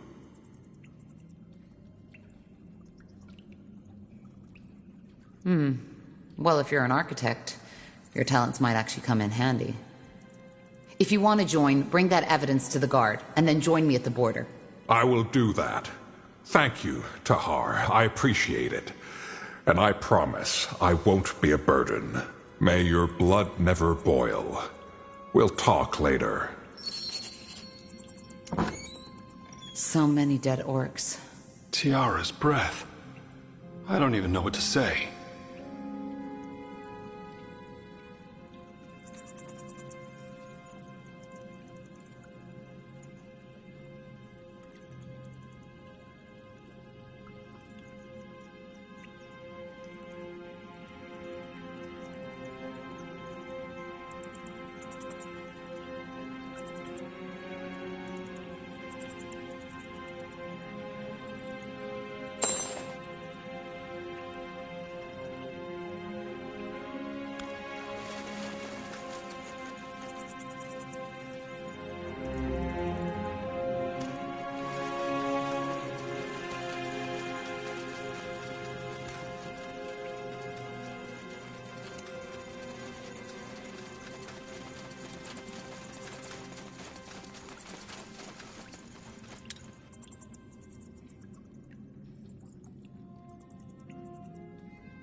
I thought I'd seen everything. My words exactly.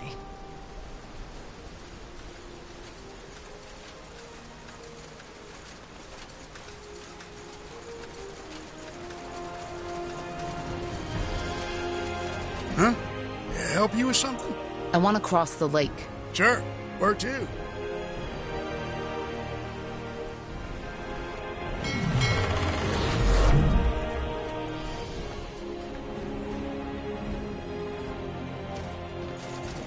Interesting. Huh? Help you with something? I'll be off.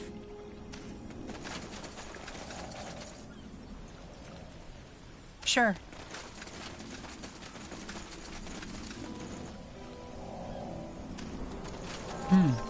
Hardly anyone here. True, but still, the magical signature of this place is remarkable. Well, let's go find someone we can talk to.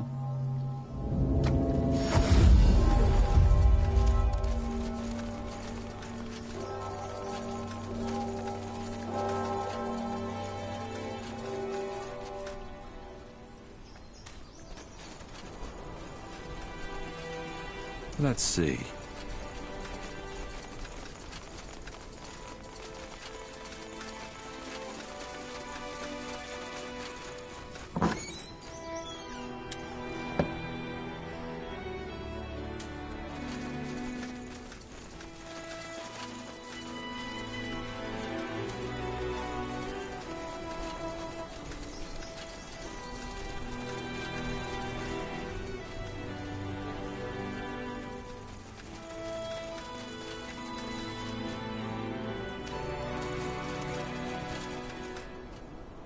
As a neutral, apolitical association of mages solely devoted to the study of magic. Here we are. Impressive. And there's people down the hall. We should... Interesting. We do not get visitors often these times. Who are you? I'm Undergast. I suppose you could call me the head of the guild. I sensed someone was coming and that someone had an intriguing aura. Now I know who it is. You are Isamo Tahar's child, are you not? How do you know? Well, I have studied Isamo Tahar's magic quite extensively, especially since the end of the Mage Wars. He was a remarkable man. Yours and his magical aura have a lot of similarities. A remarkable man? Yes. Does that mean you supported him? No, that is not what I said. I merely stated that he, as a mage and a man, was remarkable. Unusual or special, and therefore surprising or worth mentioning. My opinion on the war is an entirely different matter. How are our auras similar? Well, hard to say. You can simply tell that you're related. And there's something else about you that is, well, strange. I get that a lot. Could you elaborate? It is hard to say. There's something peculiar about you. An oddity in your aura which I cannot make sense of. I'm sorry. Either way, I assume you were here for a reason. How may we, the little that is left of us, help you?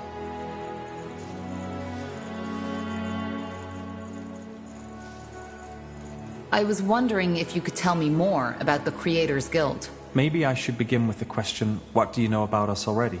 I know that you're a neutral association of mages that didn't participate in the Mage Wars. That's about it. Well, and that is about the core of our guild.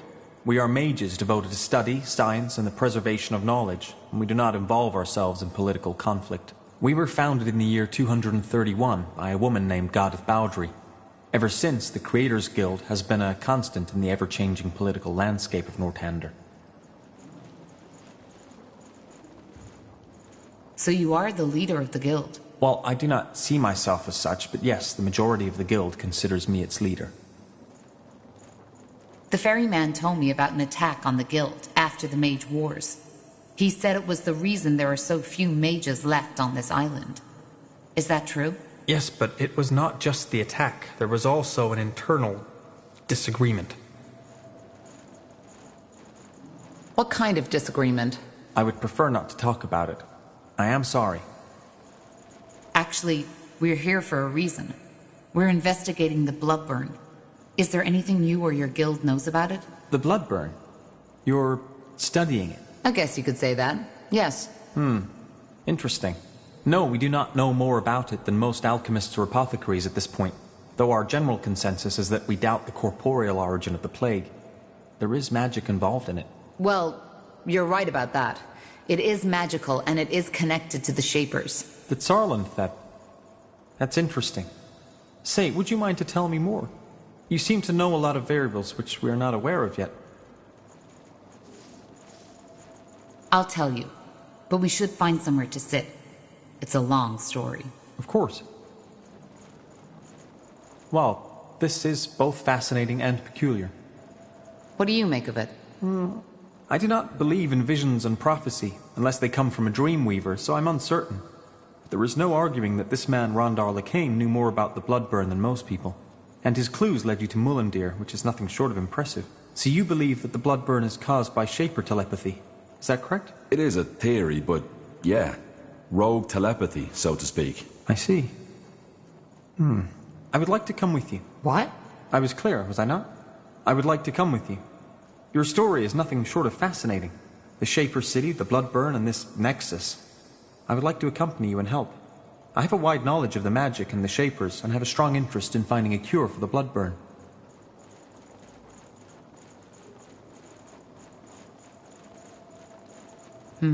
Well, why not?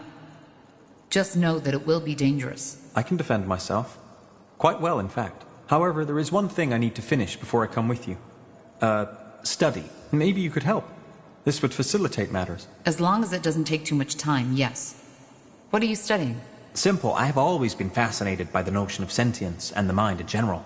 What creates consciousness? What is it that distinguishes us as humans from a wolf who is slave to his instincts? Quite recently, a group of refugees who arrived in Everlight told me of a bizarre sight. They said that a stone golem took over the abandoned mine near the gates and has grown a soul, and apparently has been trading with the villagers and even befriended one of them. It all seems highly unlikely, but I want to investigate it.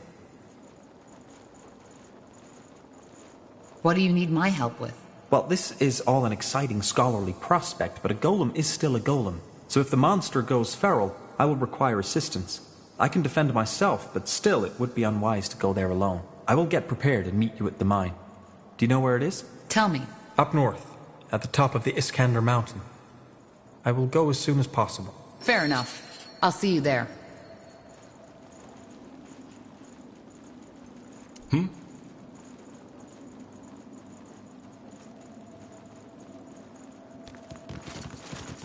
Interesting.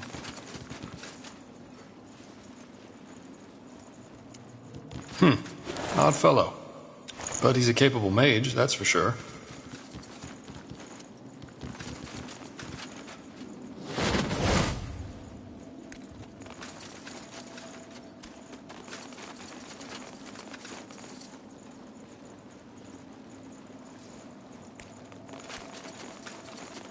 I'll take a look.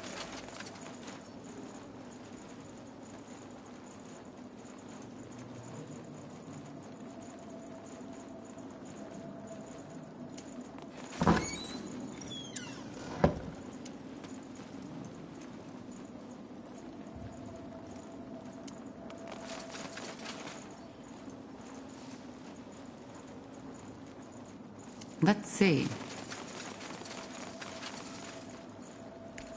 Sure. Huh.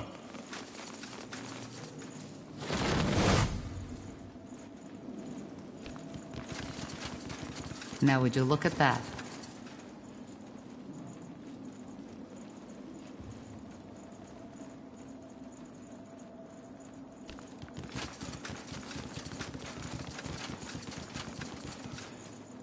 Huh?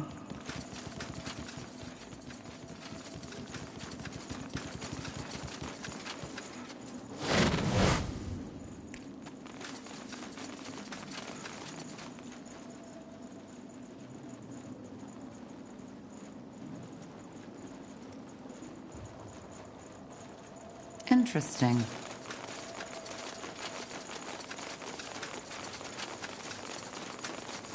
Yes? Want to trade?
Pleasure doing business with you.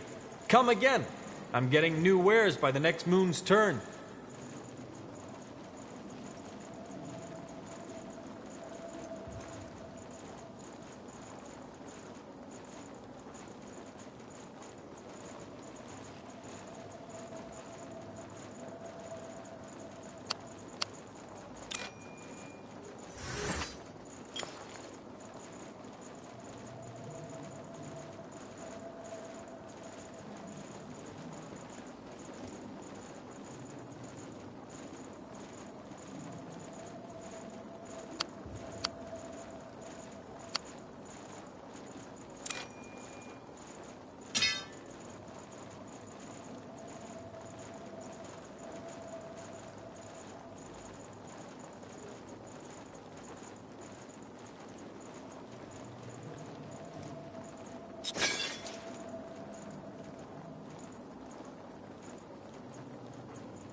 Huh.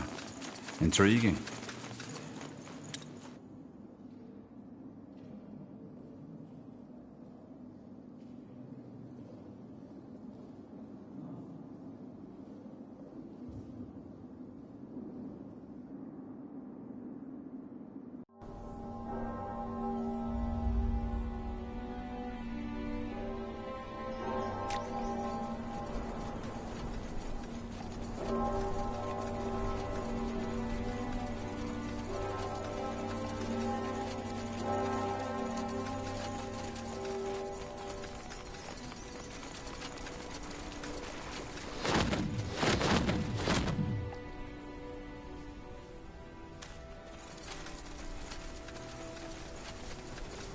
Oh. No sign of Undergast. He must have gone in already. Come, let's take a look.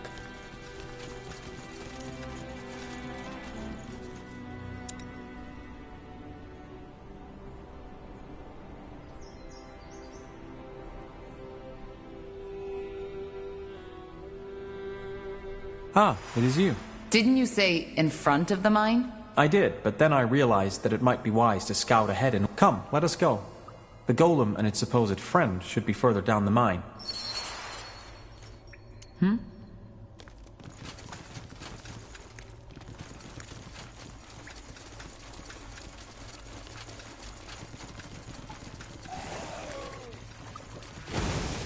Whatever's necessary. Undead.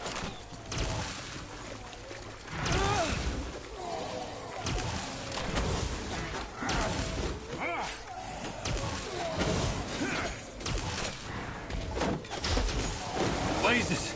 Help me, somebody!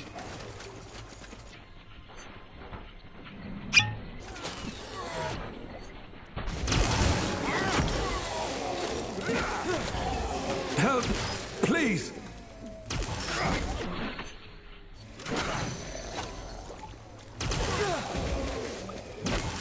I did not expect so many creatures. Strange.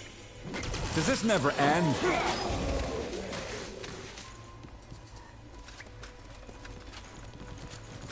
You read my mind.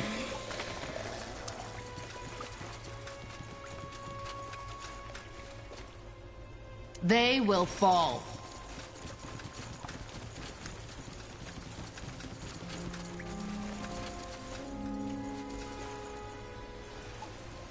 Get ready.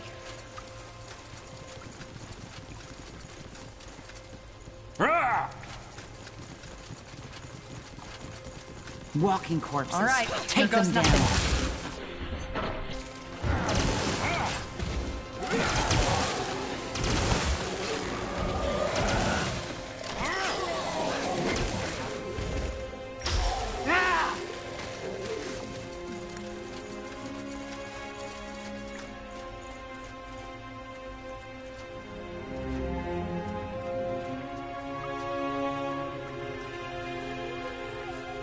Sounds like a plan. All right. More of them. This graveyard.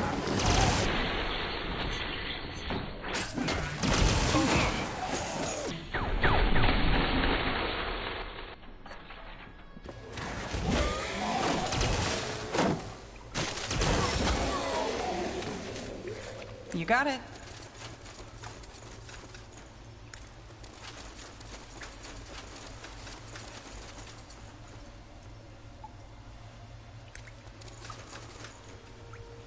I understand.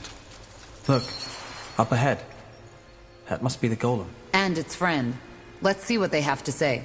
Rick, someone's coming. They killed one of our heroes.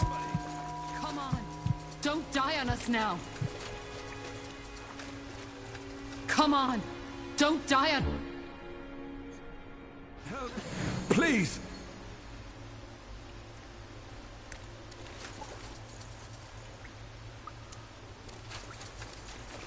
Greetings. Are you... Rick, who are they? I'm afraid. Don't worry, Hubert. They are not here to hurt you. Judging by the sounds of fighting we heard, I take it you took care of those undead. If so, you have my thanks. They appeared out of nowhere just a couple of days ago and locked us in. They are dead. We're here to ask you some questions about your friend. I figured. So I'm guessing you heard the rumors, right? Yes, this is the golem with a soul. And yes, I am the odd fellow protecting him. But before I tell you anything, promise me that you won't hurt him. I know he might look intimidating, but he's actually quite sensitive.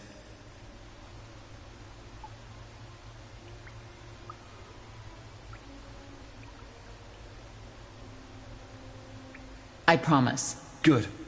That's... good. So, what do you want to know? You didn't come here to take him away, did you?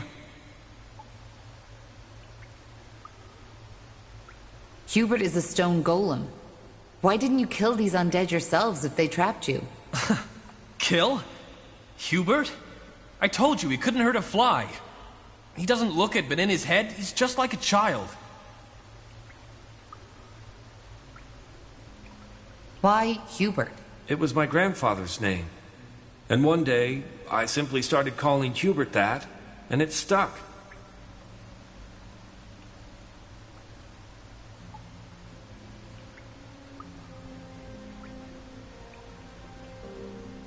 How did you come to know Hubert? I mean, you don't just come up to a golem and start a conversation. Right. You don't. I found him laying half dead just outside this mine.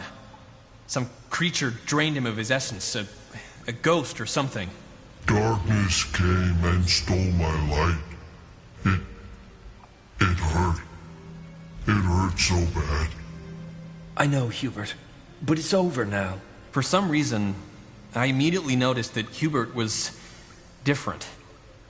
In every other situation, I would have simply turned away and alarmed the guard, but I just couldn't.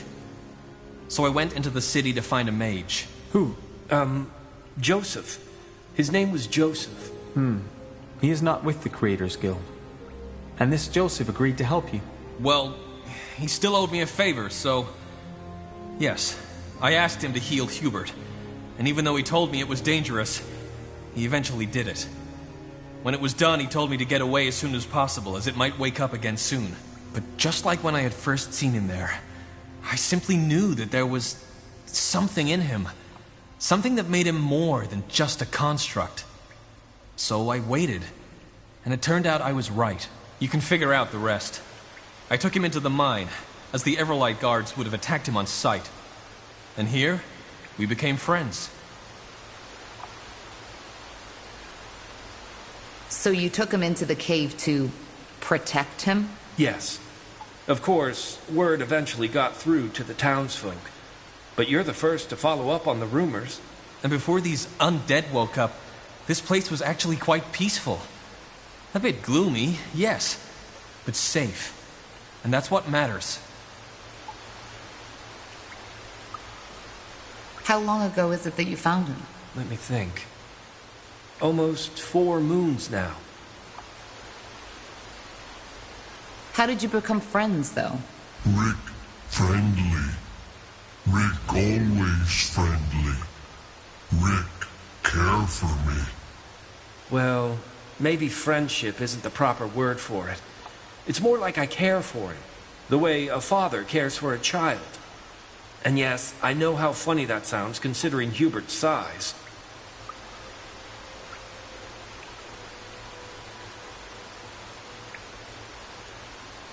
Hubert, what makes you different from other golems? When did you realize you can think for yourself? I don't know. I always had thoughts, always had ideas, but I did not know how to tell people about them. After the ghost attacked me, and Rick healed me, he taught me how to speak. Taught? Yes. Yes, of course. Rick taught me how to speak. Hubert is a very good student.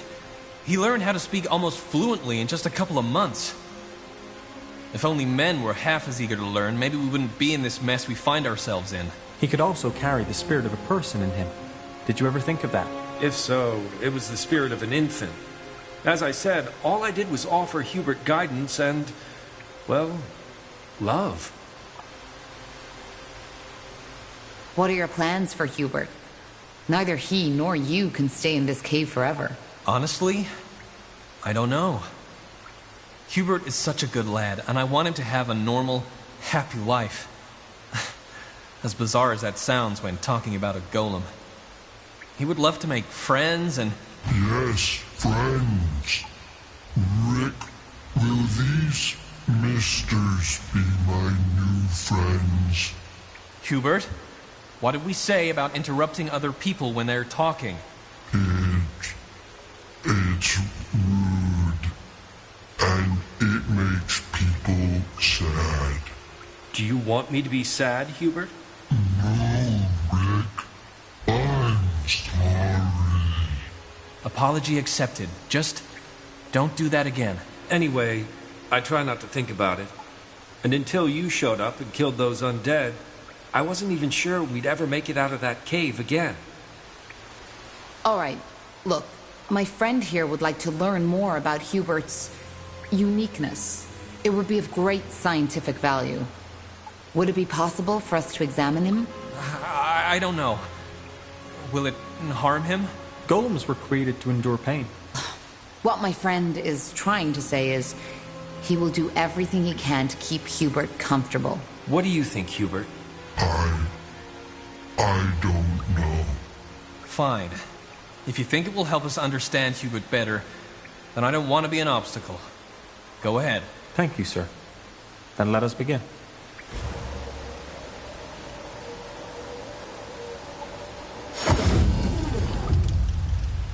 Interesting. Truly interesting. Hubert, I am done. You can rest now. It wasn't bad, Rick.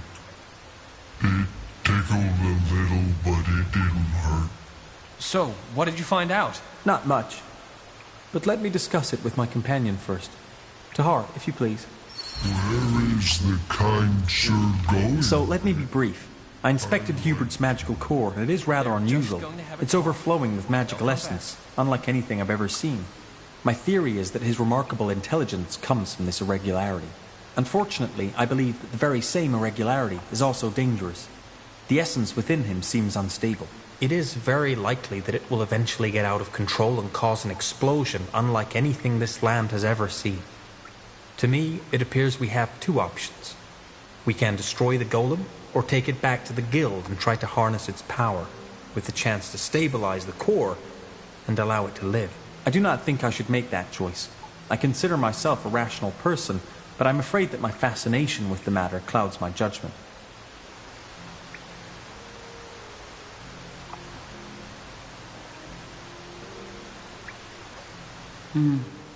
That's a tough decision. Let me talk to Rick. Of course.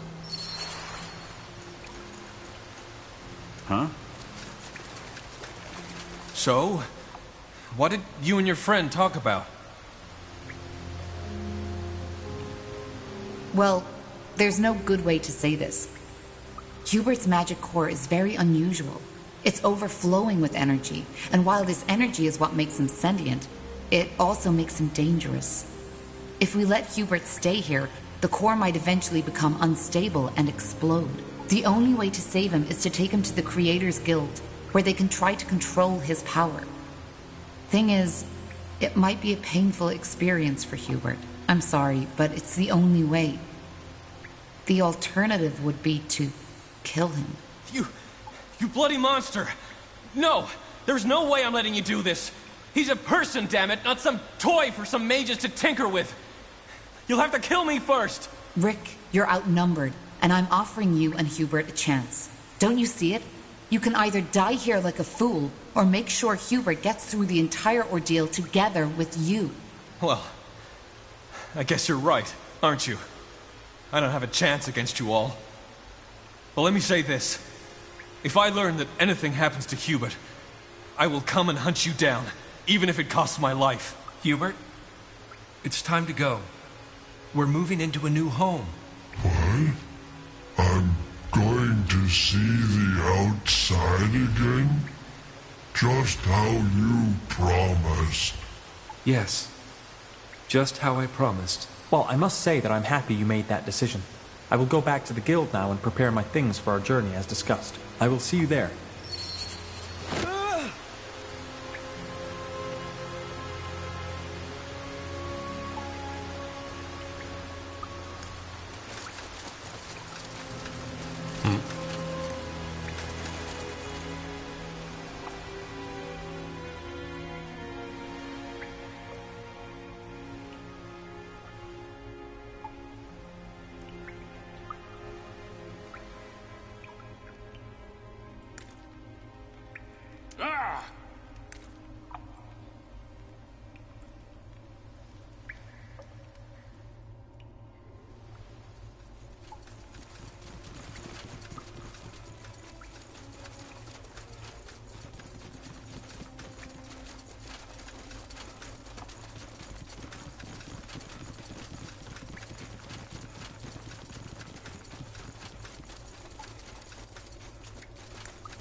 Huh.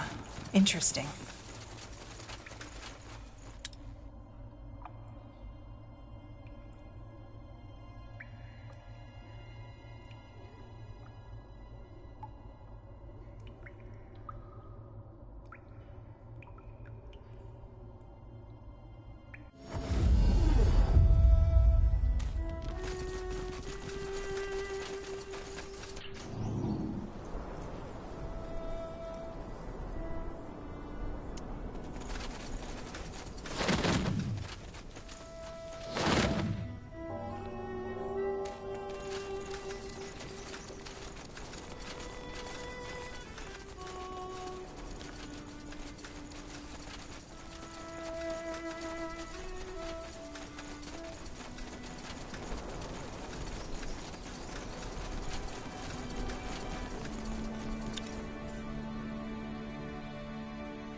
I'll take a look.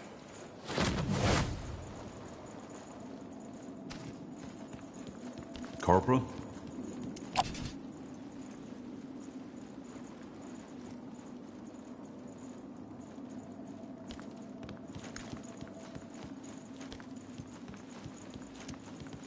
What's next? Ah, there you are. In case you were wondering, I sent 2 mages to help Richard and Hubert find their way to the guild. It will be a marvelous opportunity to deepen our knowledge on magic. I'm still fascinated by the idea that an abundance of magic is able to create sentience. Just think of what that entails. Either way, I am ready to join you.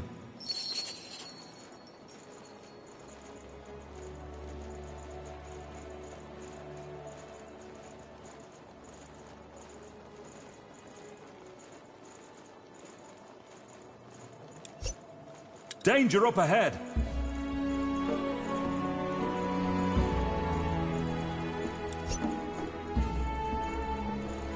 Let us make this quick.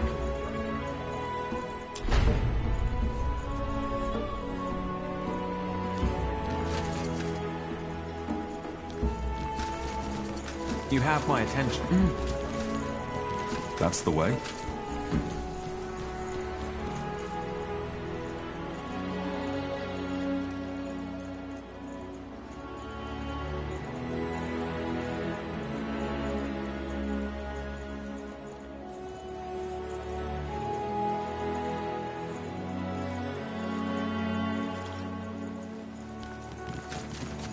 Certainly.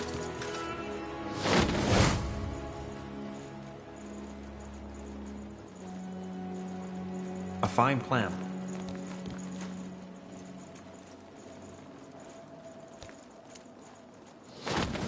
What do we need?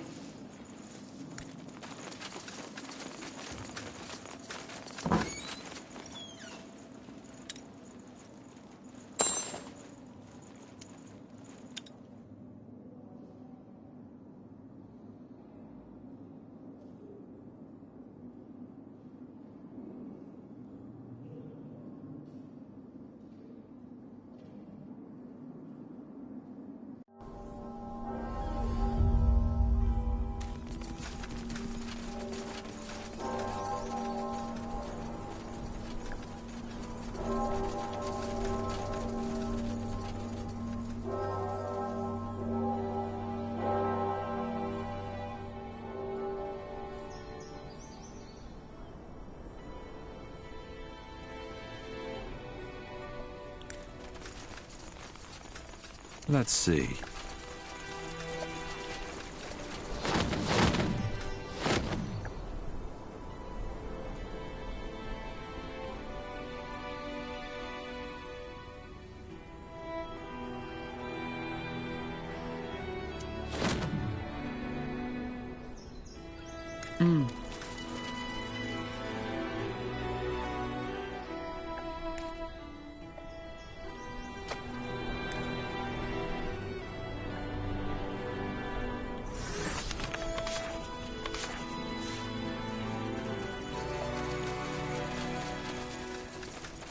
Let's see. Huh? Help you with something? I'll be off. Let me see.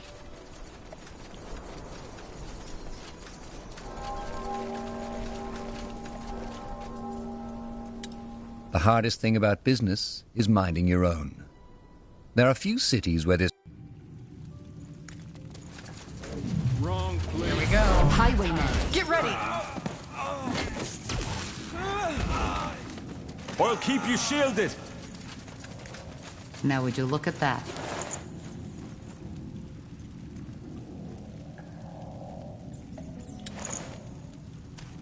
All right, here goes nothing.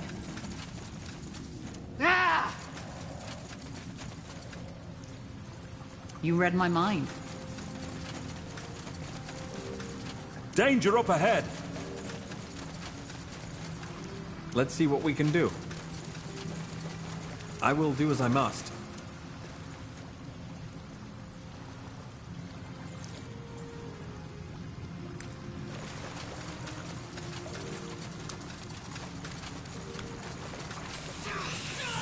Fine.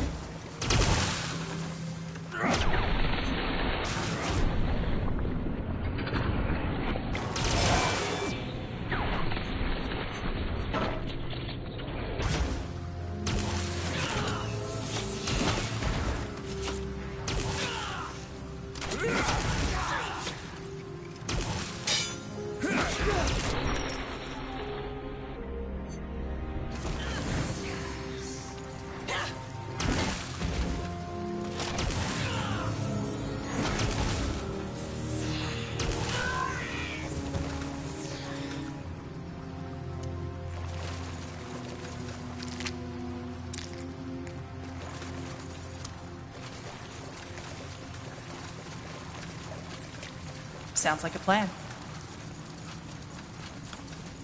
They will fall. As you require. Whatever's necessary. Focus.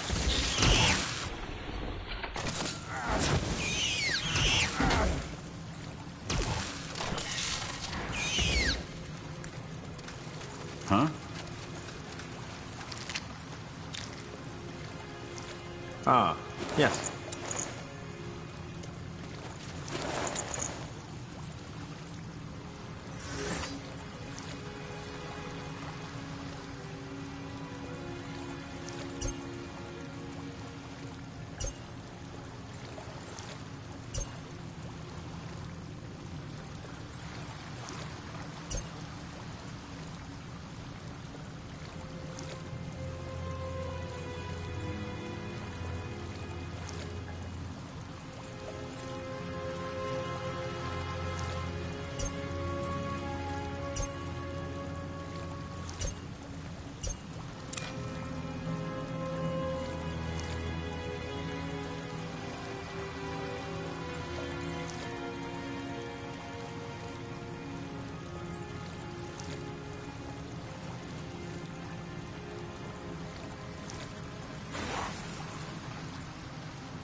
Lost souls. What a pleasant surprise. Everything has an end.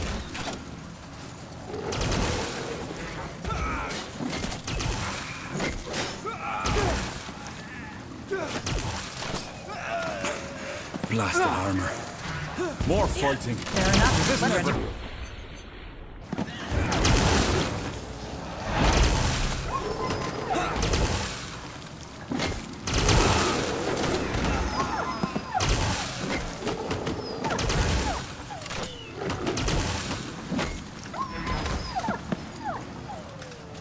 Interesting.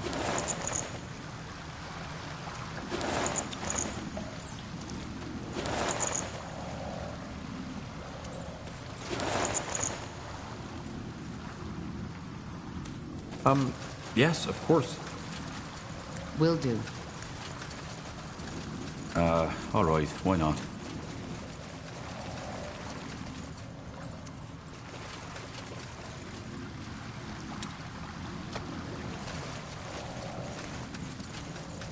All right. Get ready.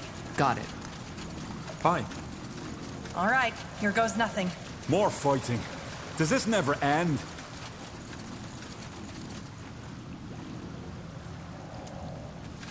They will fall.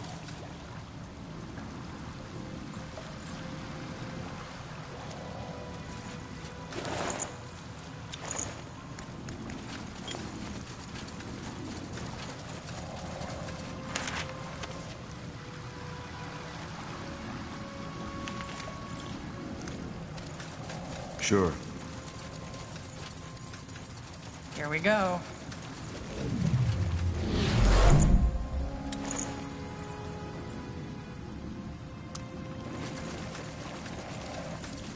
I'll keep you shielded. Fine.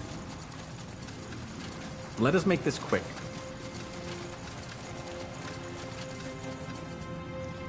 Danger up ahead.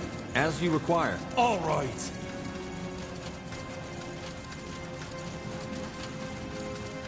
Look at that. I'll keep you shielded. Take.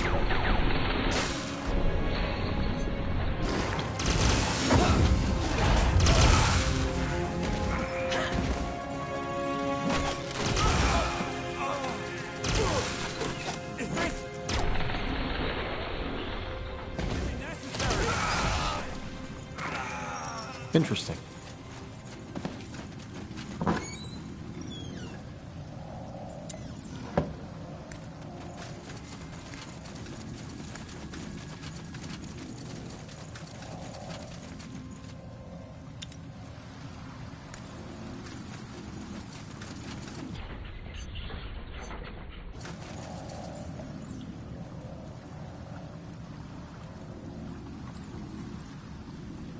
That's the way?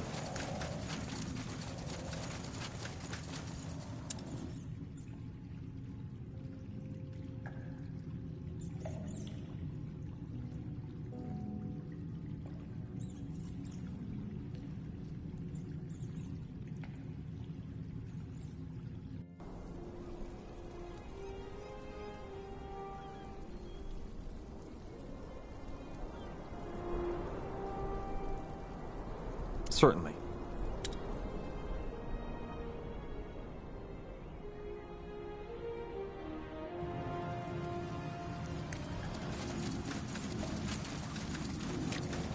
This way, right?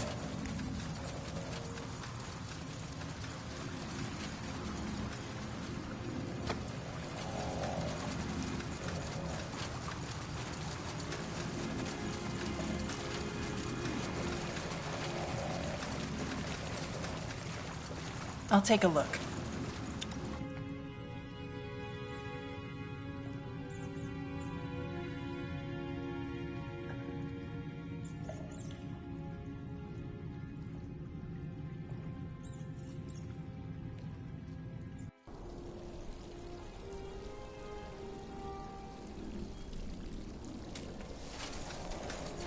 Huh. Intriguing. Someone should either pay him to leave or show him we don't want him here.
Let's see.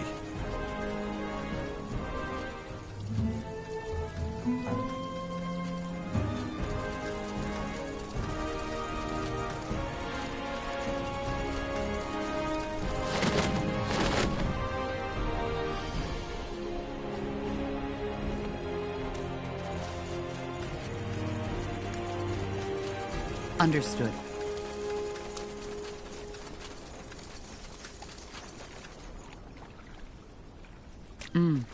As you want. Yes, of course.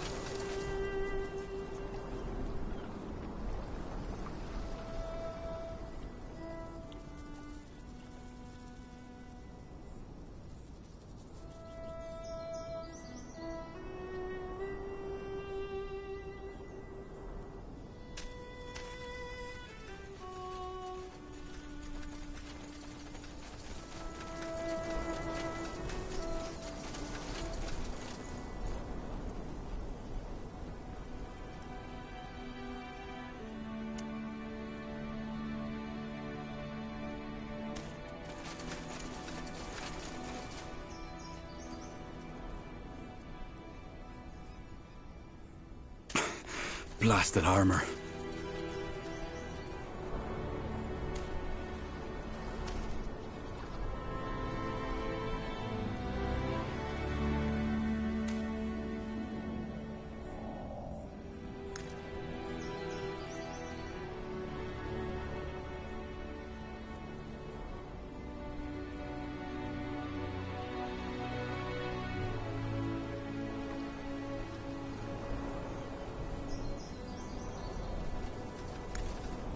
Will do.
Yes? Huh?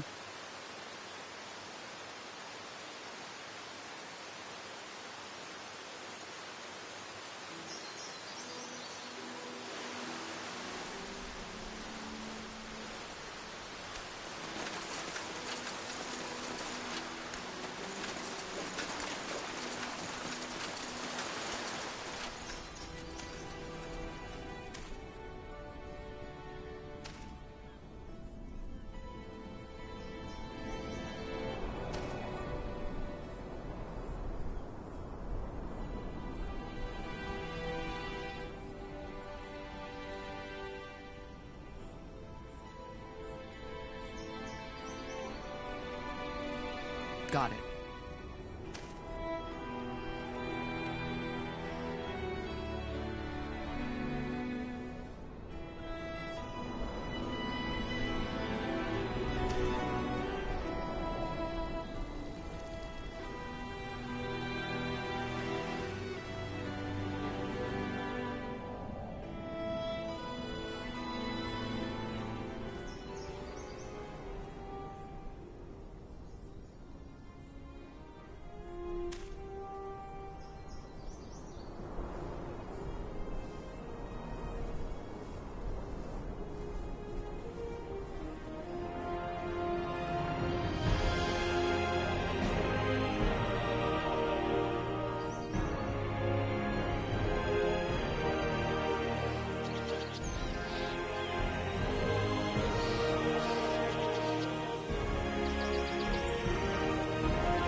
all right, why not?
A fine plan.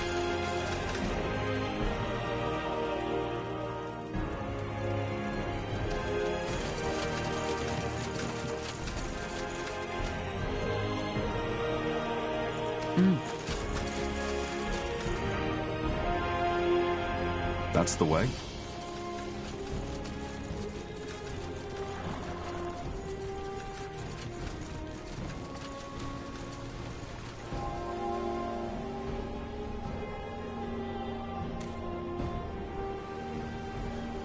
Let's see.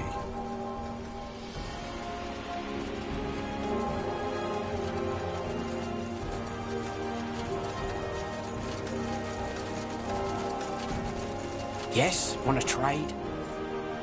You know how to bargain, don't you? Yes, yes, come closer. I'm sure I have just what you need.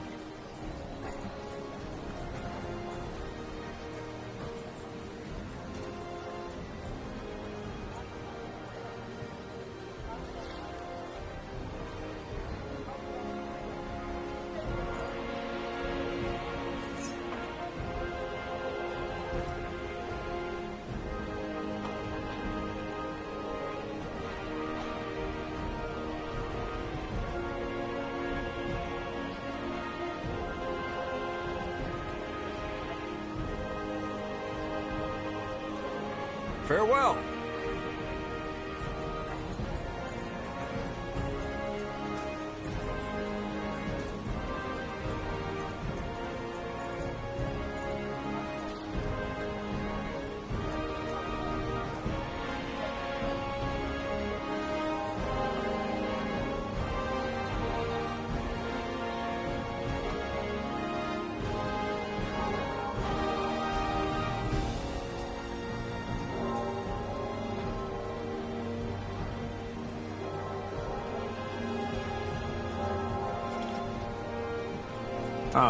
Armor, yes. shields, everything from copper daggers to moon silver swords.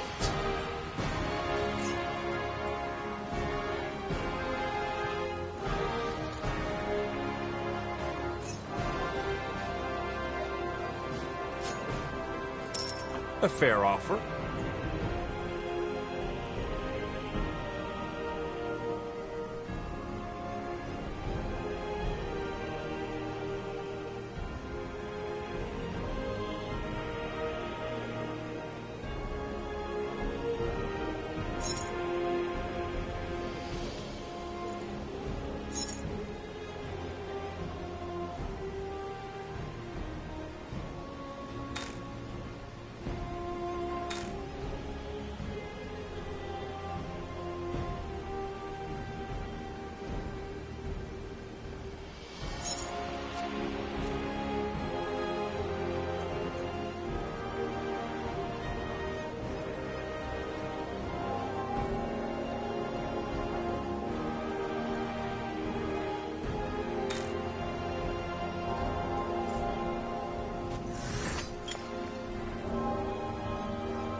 The best wares from Kalea to Northander.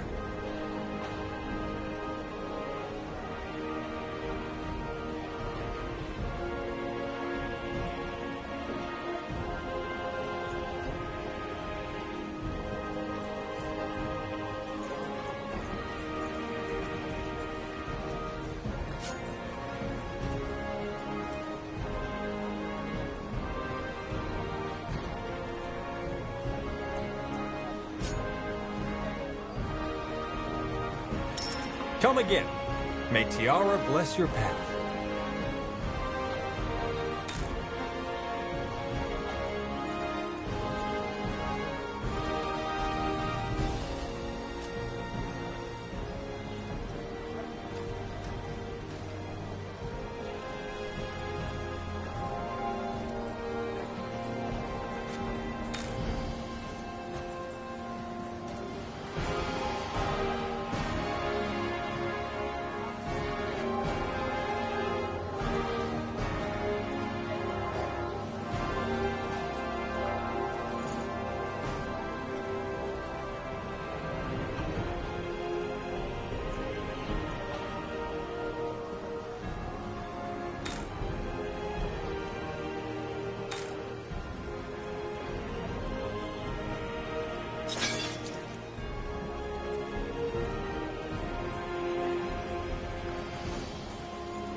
Looking for potions and scrolls?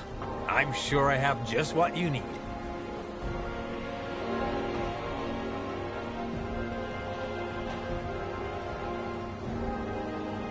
Good choice.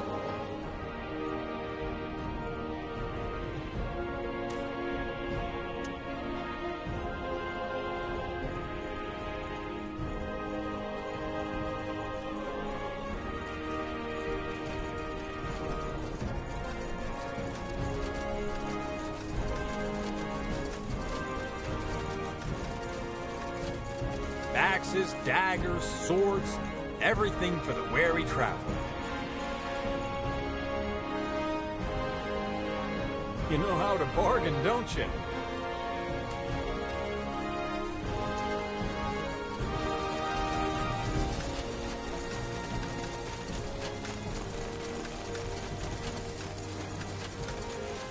Yes, yes, come closer. I'm sure I have just what you need.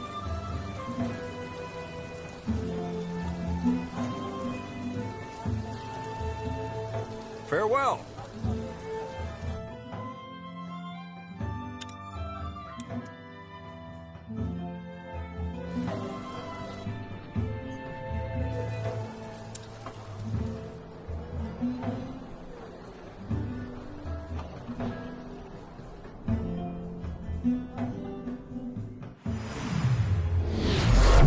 So, this'll be our base, won't it?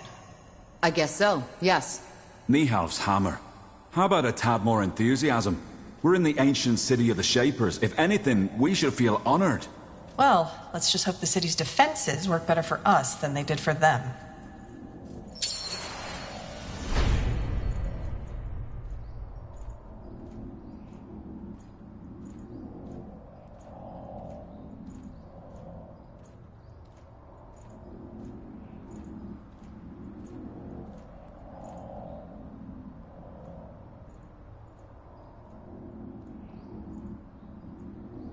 So, this is it, isn't it?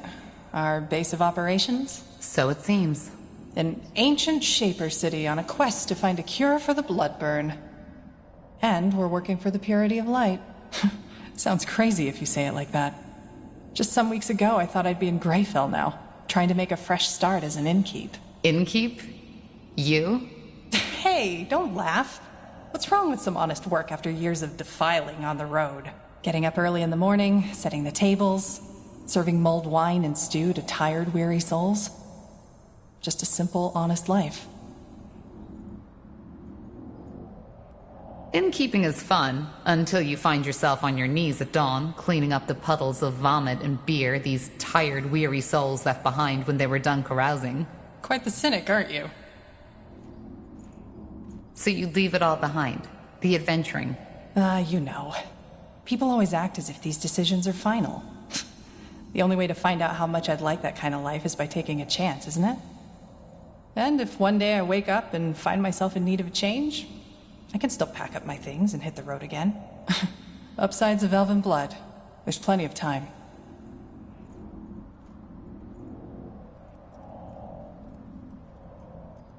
For what it's worth, I enjoy your company. Sure you do. Who else would patch you up after the next monumental battle? Anyway, talk later, shall we? I'm sure you've got battles to prepare. I must say, I am impressed. With Mullendeer? Yes, it's quite a sight. I still can't believe we're the first ones who found this place. It seems unlikely, yes, but yet it happened. Isgrim, the dwarf, told me about it. He said that the rock illusion shielding the entrance vanished as soon as you spoke the words, and that it did not react to Isgrim himself. Tell me, Tahar, what do you make of that?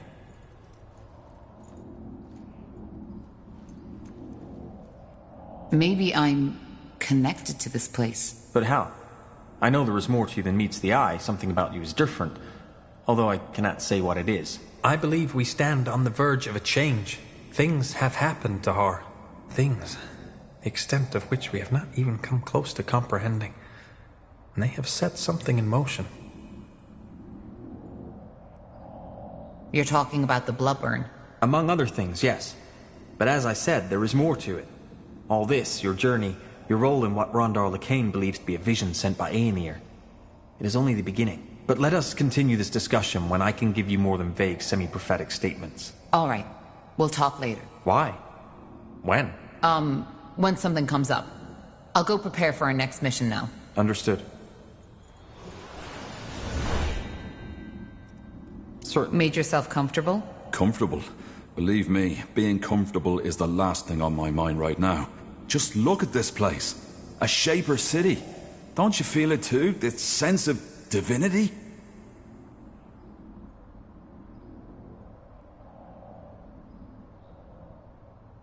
You seem to be quite excited to be here. Why, of course I am. Tahar, I'm not sure if you understand how much this means to me. The forgotten city of Mullendeer, the heritage of the Shapers. Since my childhood days, I've dreamed of this. I suppose what I'm trying to say is, thank you. You and the Harbinger have made this dream come true. Well, all we did was save you from the orcs. You were the one who found the entrance. You make it sound as if saving me from those greenskins was an easy feat. It wasn't. Anything else I can help you with? If not, I'd like to take another look at that rune Lacane gave us. It's at least as amazing as this place. Tahar, may I help you with something? Found out anything new about the rune? Well, so far all I can say is that what Lacane has given you is indeed a Shaper artifact, as we suspected. Now, I would write all this purity talk of the rune being a gift of Aenir off as religious nonsense if it weren't for the fact that the rune's energy actually interacts with the Godstones, shrines of Aenir. Which means that the Shapers and Aenir are somehow connected. Somehow, yes. And I'll find out how. I've been meaning to ask you, how does a dwarf end up so far from the Windwall Mountains? Let's not talk about this now, shall we? Maybe later. All right, sure. Sorry, I didn't mean to. No sweat, Tahar. It's fine. How does one make a living as an archaeologist? Good question. One I usually prefer not to think or talk about. To be honest, it's a tough life. For some obscure reason, only very few scholars take interest in the Shaper or the Hibernian culture. even though there is so much to be found. It's a shame. Like what? What is there to be found? What? You mean apart from monumental steel constructs, ghost warriors, and a city full of ancient secrets to be discovered? A lot. But that's another topic. How do you explain that lack of interest? Well, what do you think? Ignorance. No matter if it's orcs, elves, dwarves, or humans. We're all terribly bad at learning from the past. Blasted, there's so much to be found, so much to be explored. Not just riches, but the technology, wisdom, and ancient secrets. But no, for some reason, the people with the coin just don't care. The only ones who even try to access this treasure are incompetent amateur treasure hunters, who usually get their heads chopped off by the first defense mechanism they walk into.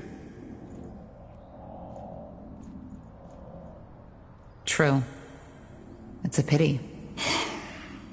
Well, I suppose that answers your question. The life of an archaeologist is hard, and there have been times where I questioned if... well, if all the sacrifices I've made were worth it. Yet, here I am now. There's something I've been wondering about. How did your cooperation with the Harbinger begin? Well, that was simple. I was in Everlight at the time, on request of a nobleman. He'd hired me to do some work on an artifact collection of his. One night, a courier contacted me and gave me a letter. The message outlined the mission and the pay, even though the latter was almost irrelevant to me once I realized what it was that became what I'd be defined. Mullendeer. Yeah. You know the rest of the story. What are your thoughts on the Harbinger? Rondar Lacane? Well, he's my employer. Without him, I wouldn't be on this mission. Or, what do you mean? I was trying to say, how do you feel about what he stands for? The purity of light, Aenir's return. Oh, that. I'm not certain I have an opinion on these matters. All right, then.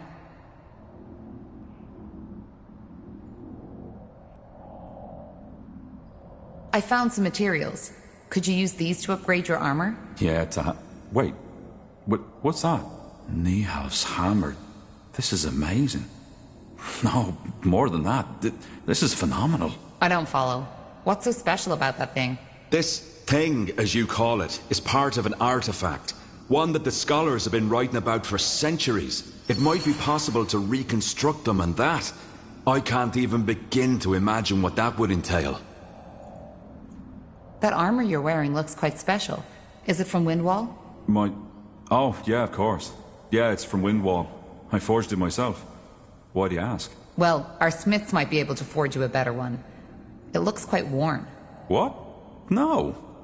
No, that's not gonna happen. Why not? It means something to me. But if it's my protection you're worried about, I can do some work on it myself.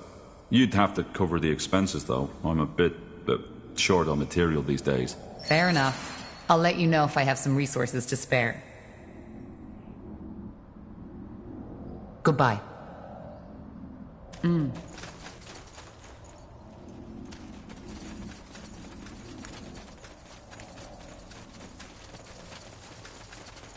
Huh. Intriguing. Finally out of this blasted city. What a mess. How are you settling in? Well, I'm still trying to get used to the idea that I'll be working in an old Shaper ruin from now on. Either way, I promised you my help, and here I am. Give me some material and some coin, and I promise you that I'll fabricate the finest weapons and armors you have ever seen. Good. I'm looking forward to it. Yes? Want to trade?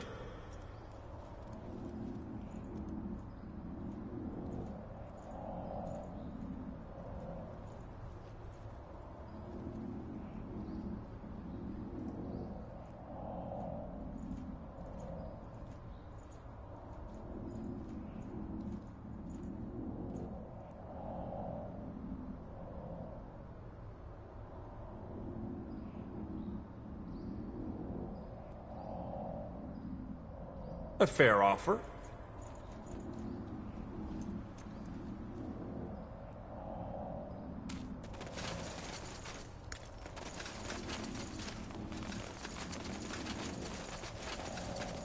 What a beautiful place you found yourself here.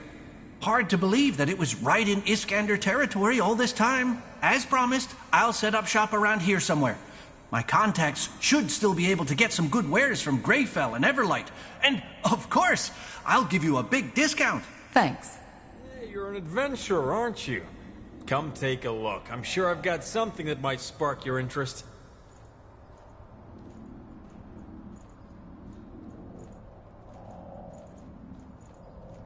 Pleasure doing business with you. Come again. I'm getting new wares by the next moon's turn. Let's see.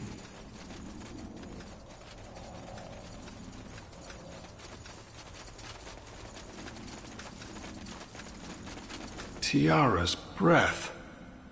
You haven't promised too much, Tahar. This place is incredible. Just wait until you see it in action. Just don't forget we're here for a purpose. I won't. I'll go talk to Flynn now.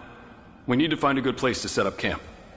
And, if you want to talk, you know, about the past, then feel free to come by.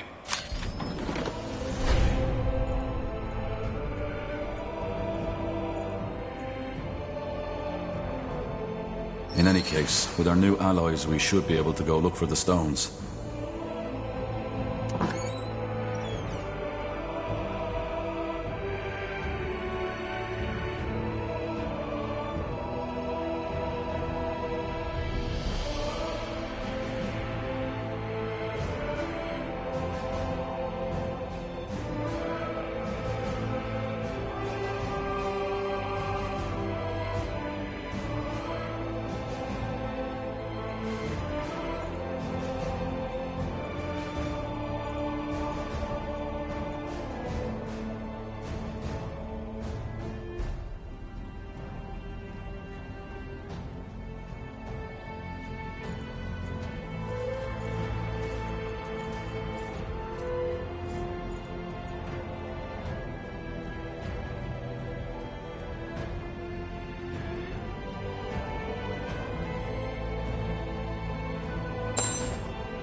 Yes. Huh? Yeah, do you need something? I'm a tad busy. What exactly is it that fascinates you about the Shapers? Oh, Tahar, that's quite a topic. I don't mind sharing, but are you sure you want to go there? I am. Tell me. All right. Well, where do I start? You see, the Shapers have always fascinated me. They're all over Io. These remnants of a once so glorious civilization. Yet for some reason, so many people are almost oblivious to it. On the one hand, of course, that's very sad. On the other hand, it also makes it a lot more exciting. It's like I'm a treasure hunter, only that everyone else fails to see the treasures around us. Tell me, Tahar, when seeing all of this, don't you sometimes feel like you're exploring a childhood dream? The kind of world the poets and the bards always spoke of?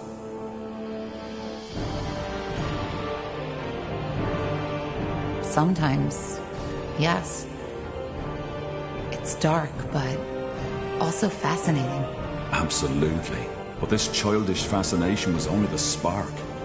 The more I studied the Shapers, the more enthralled I became with their culture. Did you know that at the pinnacle of their existence, they ruled over all of Io? A global empire with no one to oppose them. You seem to consider that a good thing. Oh, good, bad, the world doesn't work like that. Of course, there are writings that hint at the fact that the Shaper Empire wasn't all rainbows and unicorns, but still it was stable. And it persisted for tens of thousands of years. Can you imagine? All this knowledge, all this art, all this wisdom. Nothing in the Io of today can match that. Nothing. It's like comparing a sea full of secrets with a puddle of muddy water. How do you know all this? Some of it from writings, some of it's just connecting the dots. I know how many scholars are out there at the universities giving their talks about the inscrutable empire, but it's not nearly as inscrutable as they say. Their problem is they're trying to understand the Shapers by reading books and dusty tablets. That's not how it works. You need to get out there, into the field. And even if it takes years of fruitless digging, eventually you're bound to stumble onto something. Another piece of the mosaic. Very poetic. Because it is. My father always told me the Shaper Empire relied a lot on slaves. What? No, that's rubbish. The Shapers had castes, yes, and it's probably the lower castes your father was referring to. But to call these slaves is like calling, say, a tanner who was born outside a royal family a slave, just because he'll never be a king. And even the very lowest caste, the Zalanyur, always had enough to eat, a roof over their heads, and could, without paying a single coin, get themselves healed by a cleric if they needed to. So if you think that's unjust, go ahead. Ask an Everlight beggar which era he'd rather live in. He's not a slave, yes, but in some ways he's worse off. And how exactly did their empire come to be? They must have conquered quite a few nations. They had the liberty of being the first living civilization on our EO, at least as far as we know. That made it easier to maintain peace and stability. Until the end and dragons. And yet, they died out. Yeah. Great mystery. Most scholars think it was the dragons. They do, but I doubt it. You saw what the Shapers were capable of. Even a race as powerful as the dragons couldn't have wiped them out. And you see the shape the city is in, Tahar. There's no traces of fire and destruction. But regardless of what it was, it doesn't change the fact that the way the current races of this world treat the Shapers is nothing short of pathetic. They were greater than we'll ever be. But instead of studying this greatness, we ignore them. And why? Just because it doesn't fit into our religion, our traditions, or whatever reason they can come up with. Because to many, admitting what a marvel the Shapers truly were would mean admitting that our culture is pale in comparison. Is our world really that bad? That depends on your expectations. We could do worse, certainly, but if this is as good as we can get, then I have nothing to feel but pity.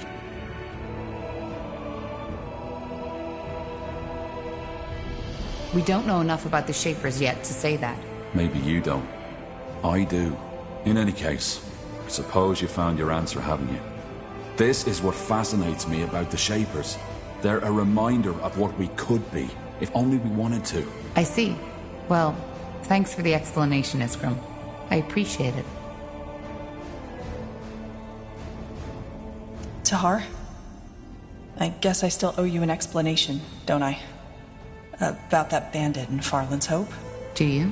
I do. First off, I appreciate that you didn't stop me. It was what most reasonable people would have done, I guess.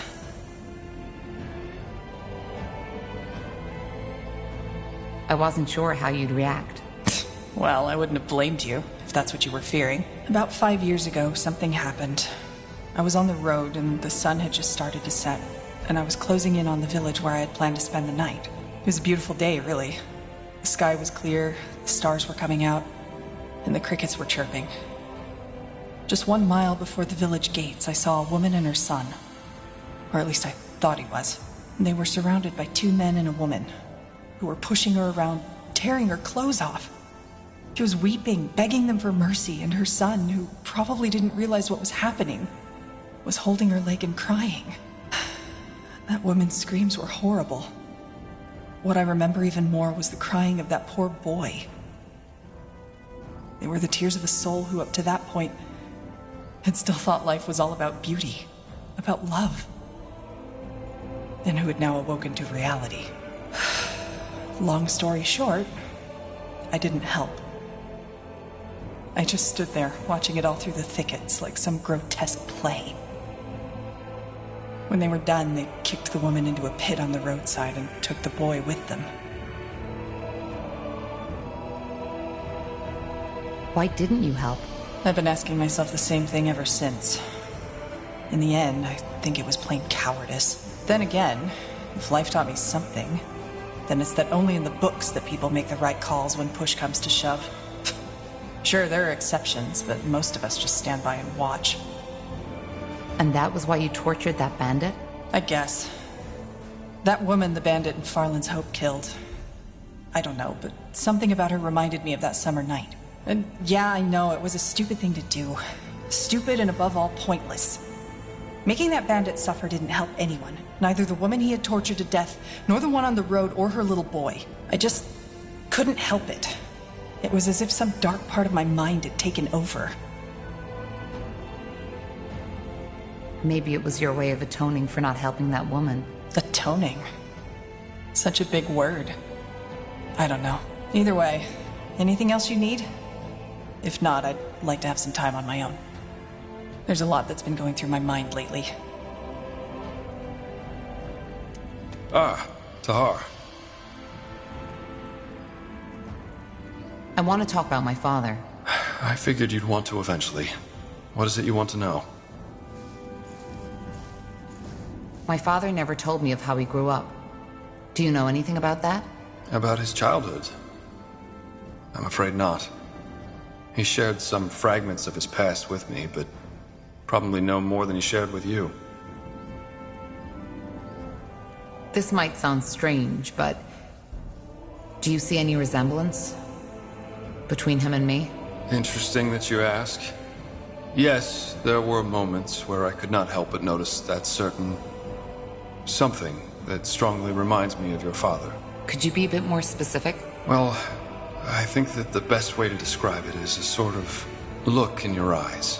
It's somehow distant, but at the same time driven and intense. And it can be both intimidating and charismatic. I believe that it's this energy that helped your father rally the noble houses and all these mages behind him. And ironic as it may be, it might help you with our cause too. Do you think it's true? That he was simply crazy? Towards the end, yes. He had certainly lost his sanity. But before that, I still don't know. I've said it before, but there's one part of me that likes to think he was a madman to begin with. And then there's the other voice that tells me that he was merely a visionary who had lost his way. But if there's one thing I know, it's that he was a leader. Whenever he spoke to us, it was electric. To this day, I've never seen someone with his charisma. You sound almost nostalgic. Nostalgic? No. It's just... I've never met someone with that energy. You have some of it, Tahar. I only started to realize that here. But most of it is still asleep. Let's discuss something else. So, regarding the Wayfarers, you said you founded them to make amends. Is that true? And if yes, how did you found them? Yes. Otherwise, I wouldn't have said it. As to how I formed them, it's a long story. And maybe one we should save for later. I remember that back in the rebellion, ancient relics such as godstones were your specialty. Is there anything interesting you could tell me about them? Interesting? That depends on what you mean by that. I mean, it goes without saying that what this rune allows us to do is beyond fascinating. Apart from that, I could only tell you the things you already know. How both the Hibernians and Shapers worshipped them and harnessed their magic. But that's about it. Seems your men have made themselves comfortable. Yeah, they have. But blazes, Tahar. I know I've said it before, but this place is incredible. It's also a very good base of operations. Should we make enemies, and I hope it doesn't come to that, we're well prepared. But I'm guessing that's not what you came here for. You want to talk, right? About what I did 8 years ago? Actually, I just want to know if what you said in Everlight is true. Do you regret fighting in the Mage Rebellion? The big question. I guess the answer is mostly yes and partially no. I do not regret standing up for what your father claimed to be fighting for. But what I do regret is not seeing what he really was earlier. Look, Tahar, seeing Zane and Helena die, thinking that the same would happen to you, it killed me. But back then, I was just too blind. I still believed your father was doing good, and that you three were misguided.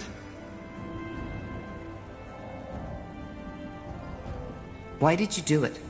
Why did you tell my father about my plan?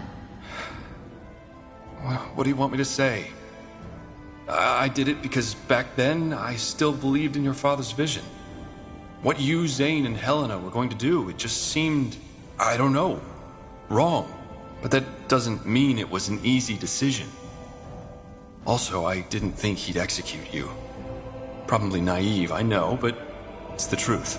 You see, I joined Samo because there was truth in his words. The masks, the pikes, all that hatred against us defilers that the purity of light is spreading now. It was all already there. The people always feared us, simply because we were different. Because we are better than they. Your father, he knew something like that would happen eventually. So he stood up and tried to stop it before it was too late. At least that's what he said. And to be honest, I still don't know if he only lost that vision, or had never had it to begin with. Did you just say because we are better? Yes, better. How else should I say it? We cast fire from our hands, heal wounds with a mere thought, so how would you call it? I call it superior. And the ungifted know it as well as we do. But does that mean that we want to kill them? No. We're not animals, we're people, just like they are. Only that we are the lions, they are the cats. We didn't choose to be that way, but it's what nature chose for us. I can't believe you're saying this. The reason people hate us mages now is because of what my father did. He confirmed their fears for them by starting this goddamn war. Oh, really? And what about all that shit that happened beforehand? The witch burnings, mages driven out of the cities, gifted children abandoned by their mothers. I don't know. But to me, it sounds like you're still trying to justify what you did in that war. That's where you're wrong. It's not all black and white, Tahar. And you of all people should know that. I know I made mistakes. And I've spent the past 7 years making amends. What else do you think the Wayfarers are for? Why else would I have left? And look, I do not expect you to forgive me. I don't even know if I could do it if I were in your position.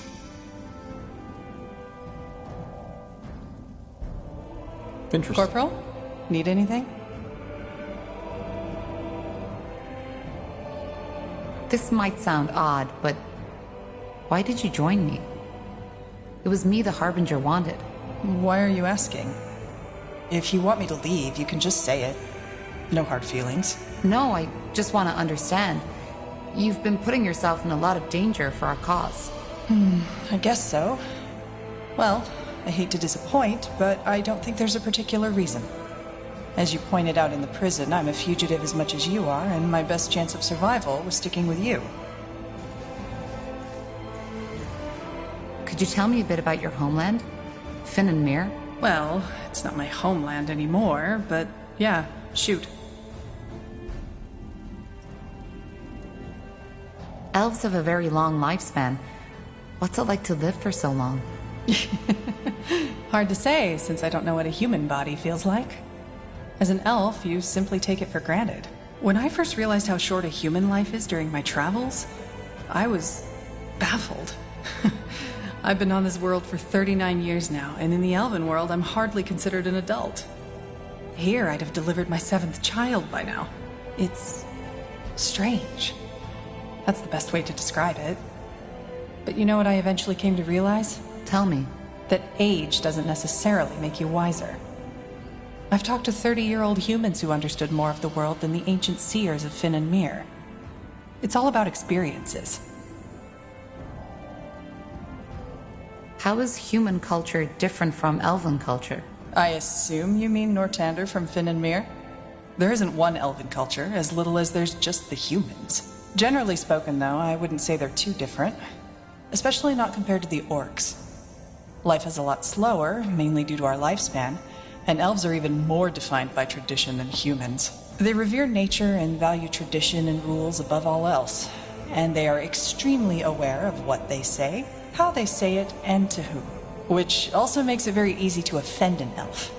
I'm an exception in that regard, but that was something my vagrant years taught me. But then again, not all elves are like that. There are some who care as little about Ellen the White Tree and the traditions as a troll cares about his morning toilet. What role does magic play among elves? It's everywhere. Magic is considered a gift of Ellen, and it defines your standing in every possible way. We may have talked about that already, but the whole council who runs the country is made up of mages, which is why the Purity will have a hard time finding followers in Finn and Mir, should they ever be naive enough to try. I doubt that will ever happen. Interesting. There was something else I wanted to ask. Sure. What? Tell me about your time on the road. What was it like? Is that a command, Corporal? Please. All right. But I'm afraid there isn't so much to tell. Have you ever been on the road by yourself? A long time ago. Yeah. Well, then you know how wearisome it can get. Sleeping under the stars sounds romantic at first, until you realize that most of the time it's sleeping in the mud in drizzle. Most of the time, your stomach and your purse are empty, and your feet are full of blisters. And, of course, there's the constant danger. Especially if you're traveling on your own. And how did you make a living? That was the easiest part. I healed people. With light magic? Yes and no. It was my magic that mended the wounds, but since mages are often met with suspicion, how shall I say, got a little creative. Frankly put, whenever I treated someone, I gave them a magical potion to drink. Which was just water mixed with some harmless herb to give it color. The rest was laying on hands to help the potion's effect, which was pure light magic and how I did the actual healing. And that worked? Better than you'd think. People were fighting over my panacea as if I was Ellen incarnate, while cursing the evil defilers who had caused this war. Ironic, isn't it? Did you ever have a companion? Some, yeah, but most of it was just temporary. Though there was one I traveled with for longer. Quentin. How did you meet? Coincidence. A small town between Finn and Mir and Lar. We played dice together and he cheated. When I called him out on it, he tried to turn tail. But one of the other guests stopped him for me. They wanted to go give him a beating, but I told them to stop. He gave me back my money and we started talking. And, believe it or not, we found that we got along quite well. So you started traveling together? With a thief? I wouldn't call him that. He was just young and careless. We ended up traveling for almost a year. I see. What was your relationship? You mean... No, we were just friends. He was way too young for my liking, and I think I was too old for him. We were more like sister and brother. What was his story? Where was he headed? Into the blue, same as me. He had quite an interesting task, but I wouldn't feel comfortable sharing it with you, to be honest. He wouldn't want that. Huh. So how did you split up? What happened? Nothing dramatic. We came by a village and decided to rest there for a while. The roads had become quite dangerous due to the mage wars, and we didn't want to go out unprepared. I did some healing for the villagers, and he helped out the local smith. He liked it, and the smith wanted him as an apprentice, so he stayed. I was surprised and a bit hurt at first, but then I realized it was probably for the better. I still think of him sometimes, though. Do you miss it sometimes? The vagabond life? Well, we're still vagabonds somehow, aren't we? But I know what you mean. And yeah, I sometimes do. The wind on my skin, the vastness of the wildlands, and the fact that all you have to think about is the mile ahead of you. It's another world. There was this one night I'll never forget. I had made a camp at a clearing, set up campfire, and I was leaning against a tree, slowly drifting toward sleep. Then, all of a sudden, it started to rain. Not just the usual drizzle, it was bucketing down, drowning everything, the earth, the noise, the plants around me. My first impulse was to jump up, to find shelter, get my things into the dry. But I didn't. Instead, I saw. I don't know how else to put it. All of a sudden, there was this deep sense of peace. As if all my life I had been chasing something without knowing it myself. And in that moment had found it. So I just watched. I sat there and I watched. That feeling lasted until the sun came up. And then I fell asleep. When I woke up, it was gone. That sounds beautiful. And a bit dramatic. But, yeah, it was beautiful. I've never felt something like that again. And what do you make of it, now? Truth be told, I don't know. But it changed something. Even though I cannot say what it is.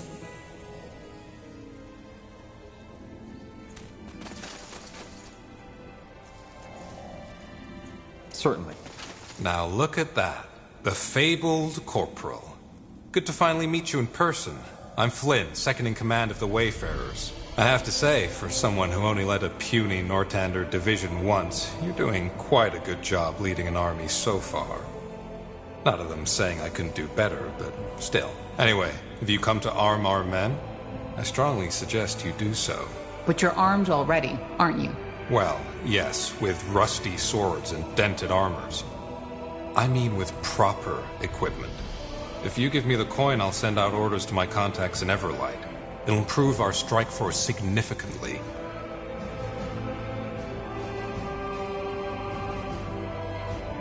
Can you tell me more about you? Rowan seems to think highly of you. As he should. What do you want to know?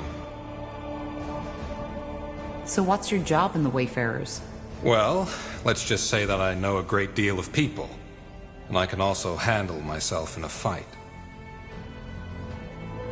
What did you do before the Wayfarers were formed? Depends on how far before we're talking. I did some jobs here and there and then joined the military.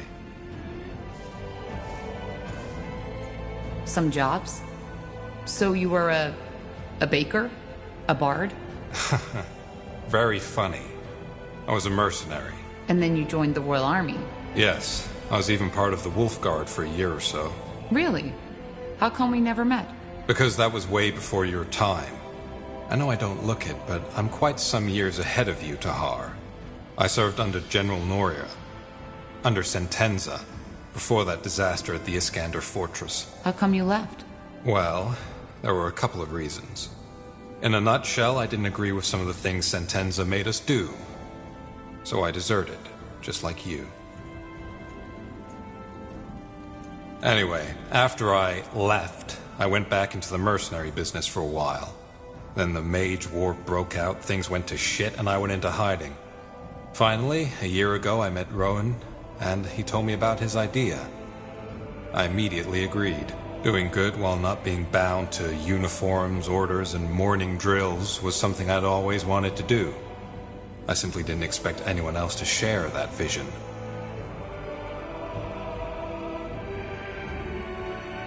I want to buy some better equipment for the Wayfarers. Music to my ears.